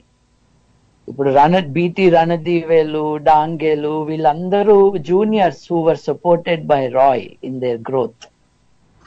వాళ్ళందరూ వాళ్ళ ఆధ్వర్యంలో ఉన్న కమ్యూనిస్ట్ పార్టీలు వాళ్ళు 1980s మధ్య వరకు రాయ్ ని తెగుడుతూనే ఉన్నారు. రావిపూడి వెంకటాద్రి గారు బుక్ వచ్చేదాకా. కామింటన్ లో ఎంఎన్ రాయ్ అని చీరాల్లో ఉన్న ఈ మేధావి అక్కడ విషయాలన్నీ కూడా పొందుపరిచినాక నోళ్లు మూతపడ్డాయి. చైనాలో మావో చెప్పింది తప్పు అని ఈయన చెప్పారు కాబట్టి చైనీస్ కమ్యూనిస్టులకి ఆయనంటే కోపం. కోపం అంటే ఏంటి అనంటే అఫీషియల్ రికార్డ్స్ లో ఈయన పేరు ఎక్కడన్నా ఉంటే అది బయటకు రాకుండా చేయటం, డాక్యుమెంట్స్ అందకుండా చేయటం. గోర్బచేవ్ తర్వాత గ్లాస్నాస్ట్ వచ్చినాక యాక్సెస్ టు డాక్యుమెంట్స్ అన్నది పెరిగింది. డాక్యుమెంట్స్ డిస్ట్రాయ్ చేయలేదు, they were kept secret. Professor Sivanarayana ray Gorbachev కి లెటర్ రాసి నాకు యాక్సెస్ కల్పించండి అని కోరి అక్కడ నుండి Romania, different east European countries కు వెళ్ళి ఆ వివరాలు సేకరించి ఎంఎన్ రాయ్ యొక్క లైఫ్ హిస్టరీని 3 వాల్యూమ్స్ బుక్ గా ఆయన పబ్లిష్ చేశారు అథారిటేటివ్ గా. ఇది చేసిన తరువాత ఆయన రియల్ కాంట్రిబ్యూషన్స్ ఏంటి అన్నవి సామాన్య ప్రజలకి అర్థమవటం జరిగింది. బట్ హేత్కాక్స్ లాంటి వాళ్ళు, లేకపోతే ఫిలిప్స్ ప్రాట్ లాంటి వాళ్ళు, రీసెర్చర్స్ ఎవరినైతే తర్వాత తన పేరు అగేహానంద భారతిగా మార్చుకున్నాడో ఒక ఆస్ట్రియన్ స్కాలర్, వీళ్ళందరూ కూడా రాయ్ యొక్క కాంట్రిబ్యూషన్స్ ని రికగ్నైజ్ చేశారు. ఇన్ఫాక్ట్ ఆయన యాక్సిడెంట్ లో అదే కొండమేంచి పడిపోవటం, సబ్సిక్వెంట్లీ 2 ఏళ్లలో చనిపోవటం జరగకపోయి ఉంటే హూవర్ లైబ్రరీ వాళ్ళు ఆయన్ని ఇన్వైట్ చేశారు to come to the US to produce further thoughts on revolution, on philosophy. ఇంకో 10 ఏళ్ళు ఉంటే ఒక different phase of M N Roy చూసుండేవాళ్ళం మేము. But it is pointless to speculate like that. Babu గారు, భారతదేశంలో ఆయన పైన కమ్యూనిస్టులు పని కట్టుకుని దాడి చేశారు చాలా కాలం. ఆయన కాంగ్రెస్ పార్టీలో చేరాక క్విట్ ఇండియా మూవ్మెంట్ వచ్చింది. అయ్యో, క్విట్ ఇండియా మూవ్మెంట్ ఇవ్వాలేంటి, ప్రపంచమంతా అంతమైపోయే పరిస్థితి వచ్చింది, అక్కడ నాట్సీలు, ఫ్యాసిస్టులు, ఈ జాపనీసు వీళ్ళు వచ్చేసేసి వీళ్ళు ప్రపంచ నాగరికతనే కబలించి వేస్తారు, సుభాష్ చంద్రబోస్ నువ్వు ఆపు నాయనా, నువ్వు చేయాలనుకున్నది నేనెప్పుడో మొదలు పెట్టాను, వాళ్ళెవరో నాకు అర్థమైంది, don't pursue this, don't become friends of fascist and Nazis అని, హిట్లర్ని కలవద్దు నువ్వు, ముసోలినితో నీకేం పని అని అడిగిన కారణంగా భారతదేశంలో వ్యతిరేకత వచ్చింది. కానీ ఎక్కడ కూడా ఒక్కసారి కూడా ప్రజల ఆమోదం కోసం తన భావాల్ని మార్చుకోలేదు. ఈ కారణాల వల్ల ఎంఎన్ రాయ్స్ సిగ్నిఫికెంట్ కాంట్రిబ్యూషన్ ఏ దేశంలోనూ 5 ఏళ్ళు 6 ఏళ్లలోనే చేసిందంత. మళ్ళీ he didn't stay on.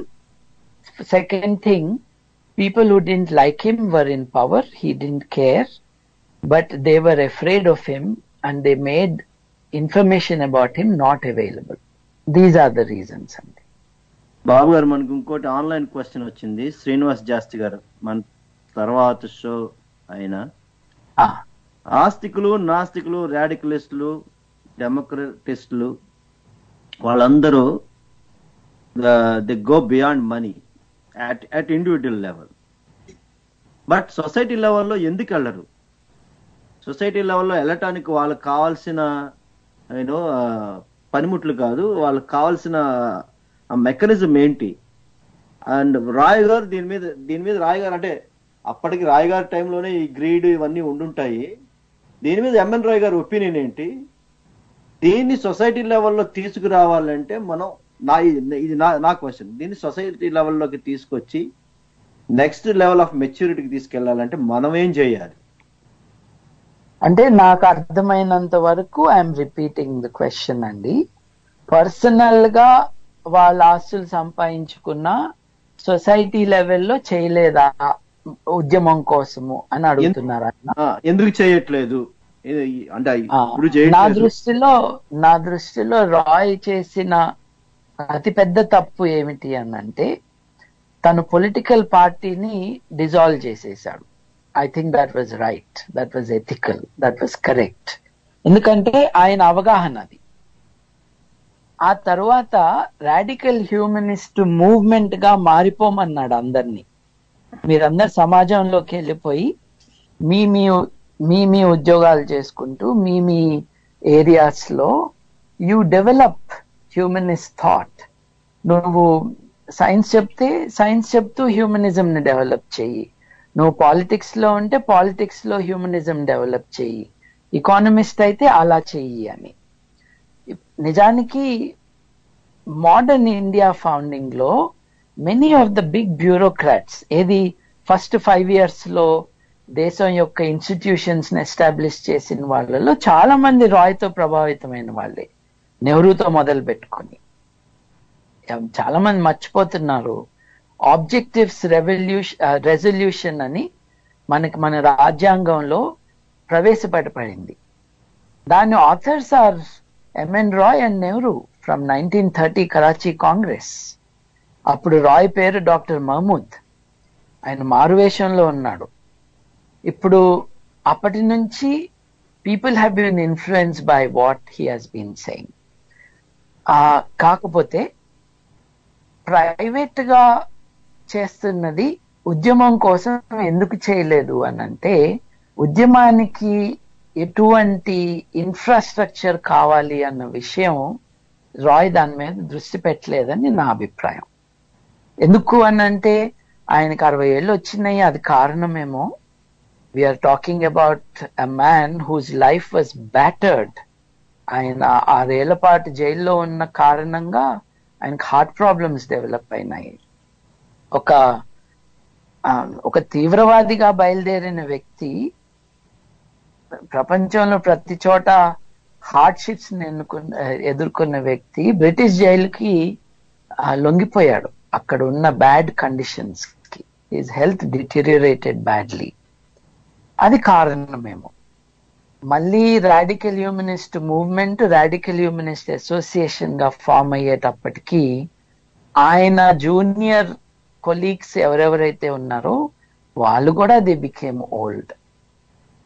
These must be the reasons అండి. But definitely movements need resources. అవి డెవలప్ చేసుకునే ప్రయత్నము సరిగ్గా జరగలేదనే చెప్పాలి. రాయ్ మటుకు తన వరకు మటుకు అంటే ఈ పదాన్ని రాంగ్ గా అర్థం చేసుకోవద్దు, నా దృష్టిలో ఒక ఋషిగా బతికాడు. ఋషులని ఎవరిని అంటాము పాజిటివ్ గా మాట్లాడుకుంటే? ఆస్తులు లేకపోతే ప్రపంచంతో ఒక పొజెసివ్ లింక్ లేకుండా బతికే వాళ్ళని, అన్ని త్యజించి బతికే వాళ్ళని అనుకుంటాం. చాలా మందికి తెలియని విషయం ఏంటంటే, ఒకప్పుడు 4 దేశాల్లో విప్లవాలకి కావాల్సిన ఫండింగ్ అంతా రాయ్ చేతుల నుండి జరిగింది. అటువంటి రాయ్ దేహరాదూన్ లో తన ఇంట్లో ఉంటూ చాలా సార్లు ఆయన భార్య పస్తులు పడుకునే వాళ్ళు, తిండి లేక, డబ్బులు లేక చేతిలో. ఆయన ఒకసారంట అక్కడ ఆ రోజు ఉన్న వ్యక్తి నాకు చెప్పారు, వినోద్ జైన్ అని, నెల్లూరు నుండి ఒక రిక్షా కార్మికుడు 5 రూపాయలు పంపించాడంట రాయ్కి 1950s బిగినింగ్ లో. బోరున ఏడ్చాడంట రాయ్. ఇతను ఎవరు, నా మీద ఏమి ప్రేమ, నాకు 5 రూపాయలు పంపించాడు ఇతను, అతను ఎన్ని నెలలు పనిచేస్తే అది సేవ్ చేసుకోగలిగి ఉంటాడు అని. నాకు ఇంకొక ఆయన చెప్పారు, బెంగాల్ నుంచి లేట్ ట్రైన్ లో ఒక ఆయన, మోనీదాస్ గుప్తా ఆయన పేరు, రాయ్ అండ్ ఎలెన్ రాయ్ ఇళ్ళకి వెళ్ళినప్పుడు దేహరాదూన్ కి ఫుడ్ పెట్టారంట. నెక్స్ట్ డే అర్థమైందంట, ఆ రోజు ఆ ఇద్దరికే ఉంది ఇంట్లో ఫుడ్, కాబట్టి ఒకళ్ళు మానేసి ఈయనకి పెట్టారు, అతిథి వచ్చాడు అని. ఈయన కుర్రవాడు అప్పుడు, మోనీదాస్ గుప్తా. సో పర్సనల్ గా అలా బతికాడు ఆయన. ఐఎమ్ ఎ వర్కింగ్ మ్యాన్ అని వెళ్ళి he use to right through out the day. Statesmen లో ఆయన ఆర్టికల్ వస్తే, ఆ ఆర్టికల్ కి డబ్బులు వస్తే ఆ డబ్బులతో వంటింట్లో పొయ్యి రాజుకునేది. అటువంటి మెజెస్టిక్ లైఫ్ లీడ్ చేశాడు ఆయన, డబ్బులు లేకుండా కూడా డిగ్నిటీతో. తన డబ్బులు తననే సంపాదించుకున్నాడు, మళ్ళీ ఎక్కడి నుంచో తెచ్చుకోలేదు, ఇంత పెద్ద వ్యక్తిగా ఉండి కూడా. బట్ ఇట్ ఈస్ ట్రూ, జాస్తి అన్నట్టుగా దాని మీద దృష్టి పెట్టలేదు. ఇంకొకటి, probably it is a problem of the humanist movement. ఉద్యమం అన్నది, ఒక సంఘం అన్నది మనం ఏర్పరచుకోవాలి. మనం దానికి మన దగ్గర ఉన్న రిసోర్సెస్ అవైలబుల్ గా ఉంచాలి.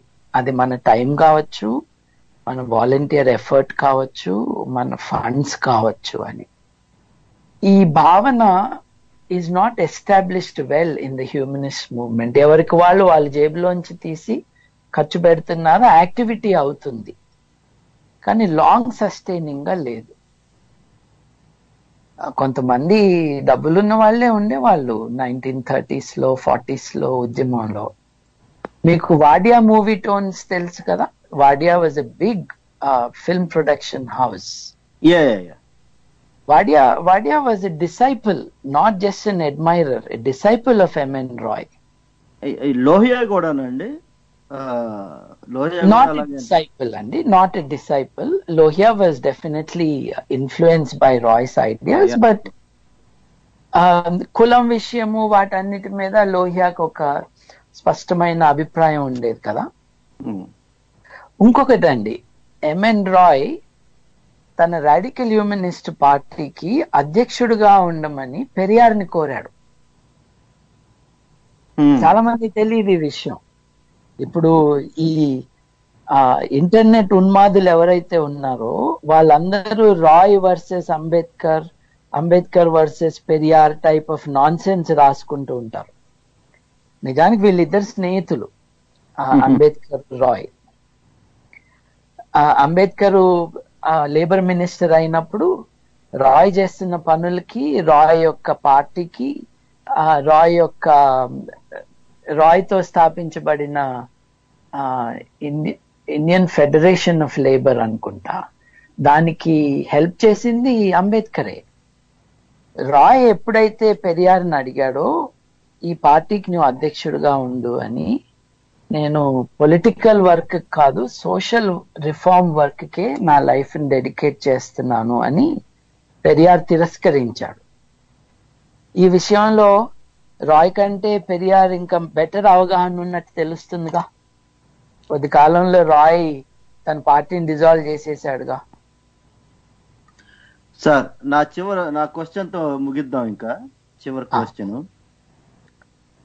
ఇప్పుడు ఎంఎన్ రాయ్ గారి యొక్క రాడికల్ హ్యూమనిస్టిక్ ప్రిన్సిపల్స్ కానీ, ఫిలాసఫీ కానీ, వీటిలన్నిటిని ఇవన్నీ రాయటం ఒక ఎత్తు, వీటిలన్నిటిని క్రోడీకరించి కామన్ మ్యాన్ కి అర్థమయ్యే విధంగా జనాల్లోకి చొప్పించకపోవటం ఒక చారిత్రాత్మక తప్పిదం అనుకుంటున్నాను నేను. అంటే తన తర్వాత తన ఫాలోవర్స్ తనంత స్ట్రాంగ్ గా ఎవరు లేరు అనేది ఒకటి. ఎంఎన్ రాయ్ అనే విషయాన్ని ఈ యొక్క మధ్యకాలంలో ఈ యువతరం చదివి అర్థం చేసుకోవాల్సింది పోయి చదవకుండా తప్పు పట్టడాన్ని ఏమంటారు? ఇది నాలెడ్జ్ అంటే విజ్ఞానం లోపించా, లేతే మన ఎడ్యుకేషన్ సిస్టమ్ లో ఉన్న అతిపెద్ద లోపం అంటారా ఇది? అంటే పొలిటికల్ సైన్స్ లో ఎంఎన్ రాయ్ ని ఇంక్లూడ్ చేయకపోవటం, సోషల్ స్టడీస్ లో మానవవాదాన్ని ఇంక్లూడ్ చేయకపోవటం ఈ సిలబస్ లో, ఇవన్నీ కొద్దిగా అంటే మన సిస్టమే మనకి తప్పుగా చెప్తోంది అనిపిస్తోంది. అంటే I want to correct that impression అండి. చాలా యూనివర్సిటీస్ లో ఎంఏ ఫిలాసఫీలో అట్లాగే ఎంఏ పొలిటికల్ సైన్స్ లో ఎంఎన్ రాయ్ గారి భావాల పైన ఒక ఫుల్ పేపరే ఉంటుంది. అవునండి, కానీ నేను అనేది high school level social studies చదువుకుంటాం, కమ్యూనిజం చదివాము, క్యాపిటలిజం చదివాము, సోషలిజం చదివాము, లిబరలిజం చదివాము, హ్యూమనిజం చదవాలా. ఆర్టికల్ 51H లో it is the duty of every citizen of India to promote humanism అని చెప్పి క్లియర్ గా ఉంది. అసలు హ్యూమనిస్టిక్ భావాలని కనీసం బేసిక్ లెవెల్లో అయినా ఇంట్రడ్యూస్ చేయాలి కదా.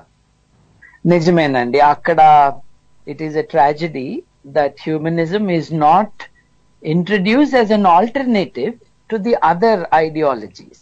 That's true. ఇది ఇండాక్ట్రినేషన్ చేయక్కర్లేదు, ఇది ఉన్నది అని చెప్పకపోవటం అన్నది కరెక్ట్ కాదు. there is no doubt about that. It's an important point you have raised. కాకపోతే it's also an idea before its time అండి. ఇప్పుడు ఎంఎన్ రాయ్ భావాలు సామాన్య ప్రజలకు వెళ్ళాలి అని అంటే ఎంఎన్ రాయ్ దేని గురించి మాట్లాడుతూ ఉన్నాడు? ఆయన చార్వాకుల పరంపరకి చెందిన వ్యక్తి. లోకాయతులు, చార్వాకులు, ముఖ్యంగా సాంఖ్యులు, సాంఖ్యుల భావాల్ని ఇంకా డెవలప్ చేసిన వ్యక్తిగా మనం చూడొచ్చు. వాళ్ళు తెలియదుగా సామాన్య ప్రజలకి. రెండోది, బౌద్ధం యొక్క సోషల్ రెవల్యూషనరీ ఇంపాక్ట్ ఏదైతే ఉందో దాని గురించి బాగా అర్థం చేసుకున్న మొదటి వ్యక్తుల్లో ఆయన. Is not a number 1 scholar of Buddhism, but he had a perspective that others did not develop when he was alive. అదంతా అర్థం కావాలంటే బౌద్ధం తెలవాలి. మీరు చూశారో లేదో, ఇటీవల ఒక శర్మ గారు భారతదేశానికి వచ్చిన పెద్ద ఉపద్రవాల్లో ఏమిటి అనంటే, ఒకడు బుద్ధుడు, రెండవ వాడు అశోకుడు అని ఈ గరిమ శర్మ గారు రాసిన విషయం దారుణమైన విషయం. But we have to understand ఏమిటి ఆ శర్మ గారు. అశోకుడు అనే వ్యక్తి, అశోకుడు అనే ఒక చక్రవర్తి, ఆయన గురించి కథలు, ఆయన గురించి చరిత్ర దాదాపు 1500 సంవత్సరాల పాటు లేదండి భారతదేశంలో. Do you even see what that means? చార్వాకుల గురించి లేదన్నది మనకు తెలుసు. చార్వాకులను తిట్టిన దాన్ని బట్టి మనం తెలుసుకోవచ్చు, ఓహో చార్వాకులు యుద్ధం వద్దన్నారా, ఓహో చార్వాకులు శాంతి కావాలని కోరారా, చార్వాకులు ఈ యానిమల్ సాక్రిఫైసెస్ చేయొద్దని అన్నారా. ఎట్లా తెలుసు? వీళ్ళు తిట్టారు కాబట్టి, వాళ్ళు వద్దంటున్నారు, వాళ్ళు అదంటున్నారు అని చెప్తున్నారు కాబట్టి మనకు అర్థమైంది. ధర్మరాజు చార్వాకులను చంపించాడా, యుద్ధం వద్దన్నందుకు చంపించాడా, ఓహో కాబట్టి మనకి చార్వాకులు ఎట్లాంటి వారో, ధర్మరాజు ఎట్లాంటి వాడో మనకు అర్థమవుతుంది ఆ స్టోరీ బట్టి. అట్లా రీకన్స్ట్రక్ట్ చేశారు. కానీ అశోక చక్రవర్తి గురించి స్టోరీస్ కనీసం 1000 సంవత్సరాల పాటు లేవు దేశంలో. అంతేకాదు, కర్ణాటకలో ఒక శిలాశాసనం దొరికే వరకు దేవానాంప్రియ అనేవాడు అశోకుడు ఒకడే అని తెలియదు ఎవరికి. అది 1800s చివర్లో జరిగింది ఆ డిస్కవరీ. ఎందుకు జరిగింది? ఎట్లా మర్చిపోయారు? భారతదేశంలో ఒక చక్రవర్తి, అతని కాంట్రిబ్యూషన్స్, శిలాఫలకాలు కనిపిస్తా ఉన్నాయి. ఆ భాష ఏమీ అంతం కాలేదు, దాని డెవలప్మెంట్స్ ఏంటో అందరికీ తెలుసు. But how did Emperor Ashoka the Great disappear from the collective memory of India? For the same reason that Buddhism died in India and survived outside. Ashoka చక్రవర్తి యొక్క వారసులను చంపిన రివైవలిజం ఏదైతే ఉందో అది కారణం. ఇవాళ అశోకుడు కారణంగానే దేశం ఇంత బ్యాడ్ గా ఉంది అని చెప్తున్న ఆయనకి, అశోక చక్రవర్తిగా ఉన్నప్పుడు భారతదేశం సైజ్ ఏంటో తెలీదు. అటు ఆఫ్ఘనిస్తాన్ నుండి ఇటు బర్మా వరకు మొత్తం ఆ రాజు, ఆ చక్రవర్తి, వారి వారసుల చేతుల్లో ఉండేది. ఆయన ఆ చక్రవర్తి అది ఆ రాజ్యం యొక్క మ్యాప్ పంపించినా కూడా ఆయన మాతో ఏకీభవించలా. ఆయన అలాగే. ఇంకో విషయం అందరూ రోమన్ సామ్రాజ్యం గురించి చెప్తారు కదండి. అవును సార్. జూలియస్ సీజర్ టైంలో రోమన్ సామ్రాజ్యం పెద్దదా, అశోకుడి టైంలో అశోకుడి రాజ్యం పెద్దదా? ఒకసారి లెక్కలేసుకోమనండి. అంటే చరిత్ర గురించి అవగాహన లేని వాళ్ళు, ఇదొక పెద్ద చావు వచ్చి పడింది ఇంటర్నెట్ కారణంగా. ప్రతి ఒక్కడు కామెంటేటర్ అయిపోవటం, వాస్తవాలతో సంబంధం ఉండాల్సిన అవసరం లేదని అనుకోవటంతో ఇలా జరుగుతుందండి. But it is important to revive and to give new life to the humanist heritage of humanity. A large portion of it comes from India. Ashoka చక్రవర్తి కావచ్చు, అంటే దీంట్లో మైనర్ డిస్కషన్స్ ఉండొచ్చు. అశోకుడు దేవుణ్ణి నమ్మాడా, అసలు అశోకుడు తనే దేవుడు అనుకున్నాడా, దేవుని యొక్క ఇష్టుడని అనుకున్నాడా? These are smaller things. The grand activity of putting the human at the center of human enterprise. అశోకుడు మనుషుల్ని ఏంటండి, జంతువులకి మొదటి హాస్పిటల్ కట్టించిన ప్రపంచంలో అశోకుడేనండి. అదేదో ఒక హాస్పిటల్ కాదు, తన రాజ్యమంతా పెట్టించాడు అట్లాంటి. మరి అంటే- శర్మ గారు పదే కదా, ఎందుకు నచ్చలేదు ఆ విషయం?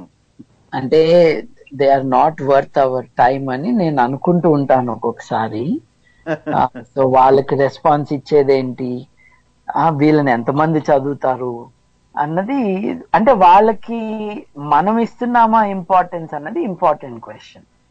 అవును సార్. అంటే ఇప్పుడు ప్రతి గోడ మీద రాతని మనం పట్టించుకుంటా ఉంటే మనం పాజిటివ్ గా స్ప్రెడ్ చేయాల్సిన ఇన్ఫర్మేషన్ చేయలేము. But we need to counter also this very negative lies that are being spread. But yes, Andy, M.N. Roy is not the only one, not the first, but certainly one of the most brilliantly shining star in the humanist universe. ఎందుకు అనంటే political thinking లో partyless democracy అన్నది, ఆయన people power and politics చదవమనండి ఎవరినైనా, అసలు ఎంత అద్భుతంగా ఉంటుంది అది. It's a new way of thinking of society. అట్లాగే రీజన్, రెవల్యూషన్ అండ్ రొమాంటిసిజం.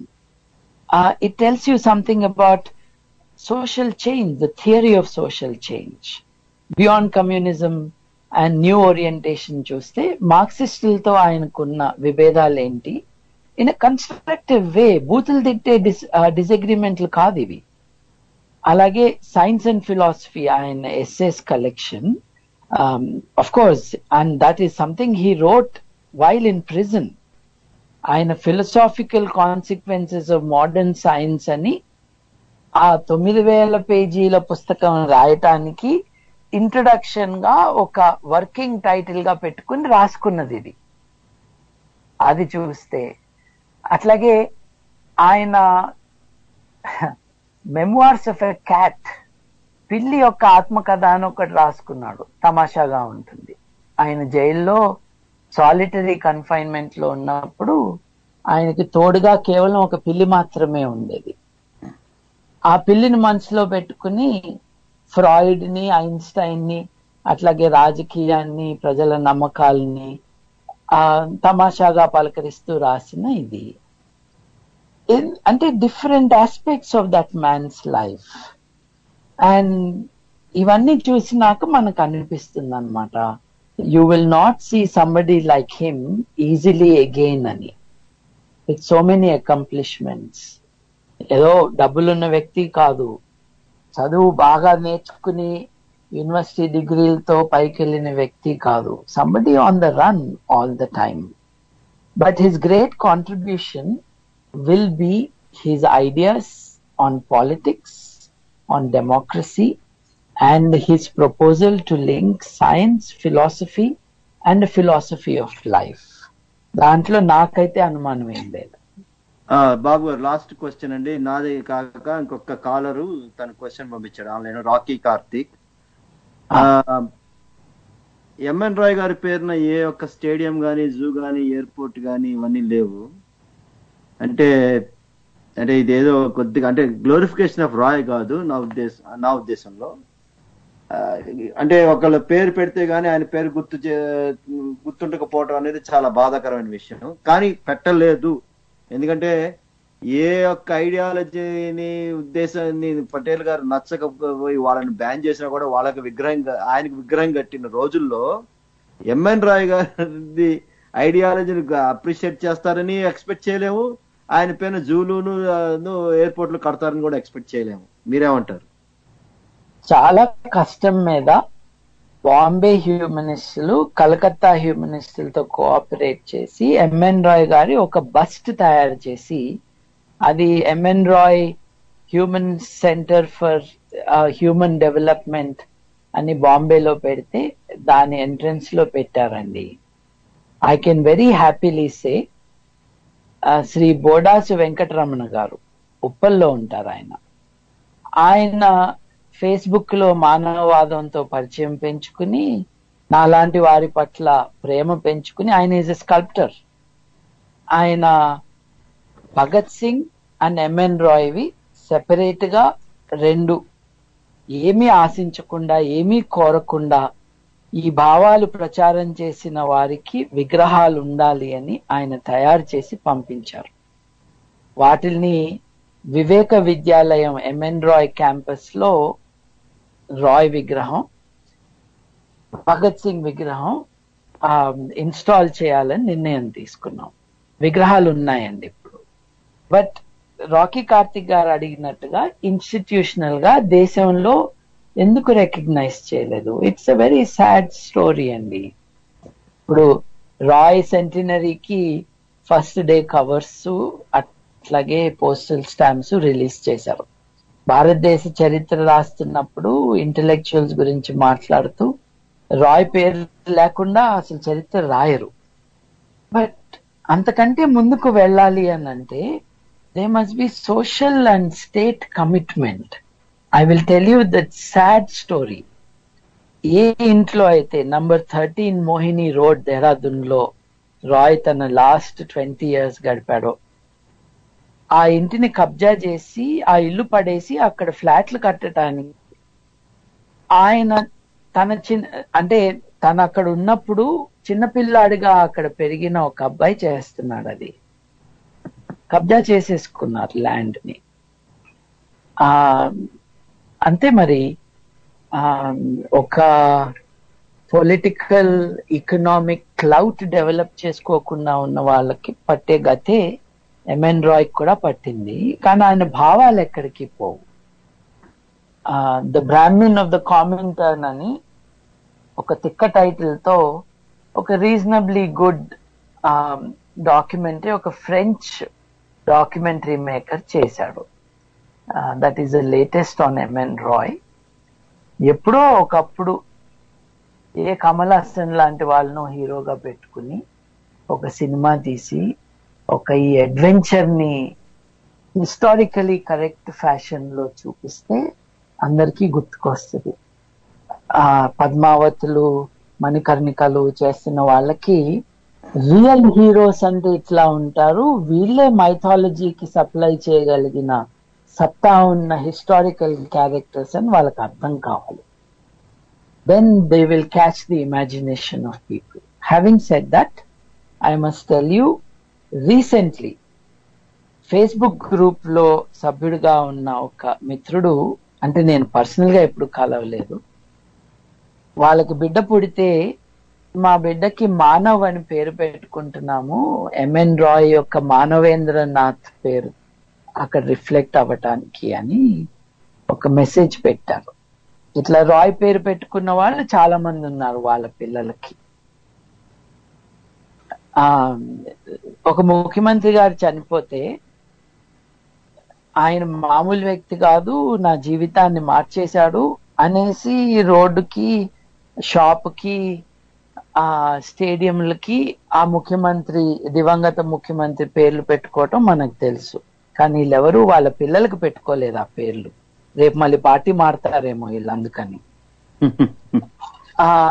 అట్లా కాకుండా సొంత బిడ్డకే పేరు పెట్టుకోవటం అన్నది ఈజ్ ఎ గ్రేటర్ మాన్యుమెంట్ నా దృష్టిలో. ఓకే, అంటే మన ప్రోగ్రామ్ చాలా ఎక్స్టెండ్ అయిపోయింది. అదే ఎంఎన్ రాయ్ గారి ఎప్పుడు అశోకుడి గురించి 1500 సంవత్సరాలు ఎవరికి తెలియదు.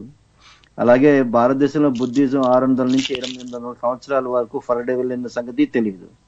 So as we progress more into the humanity forward, but ఈ యొక్క భావాలు, ఈ యొక్క మెచ్యూరిస్టిక్ భావజాలం, హ్యూమనిజం భావజాలం ఇంకా బాగా ఆకలింపు చేసుకుని, అవగాహన చేసుకుని ఇంప్లిమెంట్ చేస్తారని చెప్పి ఆశిస్తూ, మనం వచ్చే వారం ఈ యొక్క రాడికల్ హ్యూమనిజం ప్రిన్సిపల్స్ ప్రాక్టికల్ లో ఎలా ఉంటాయి, ప్రాక్టికల్ గా పాసిబుల్ అయితే రిజల్ట్స్ ఎలా ఉంటాయి, వాటి గురించి డిస్కస్ చేసుకుందాం అని చెప్తూ ఈ ప్రోగ్రామ్ నుంచి సెలవు తీసుకుంటున్నా సార్. తెలుగు వారిది స్టోరీలో హ్యూమనిస్ట్ అవర్ కార్యక్రమంలో 21st century హ్యూమనిజం సిరీస్ లో భాగంగా ఇవాళ radical humanism methodology or principles గురించి మనతో పాటు ప్రముఖ మానవవాది బాబు గోవినేని గారు మాట్లాడారు.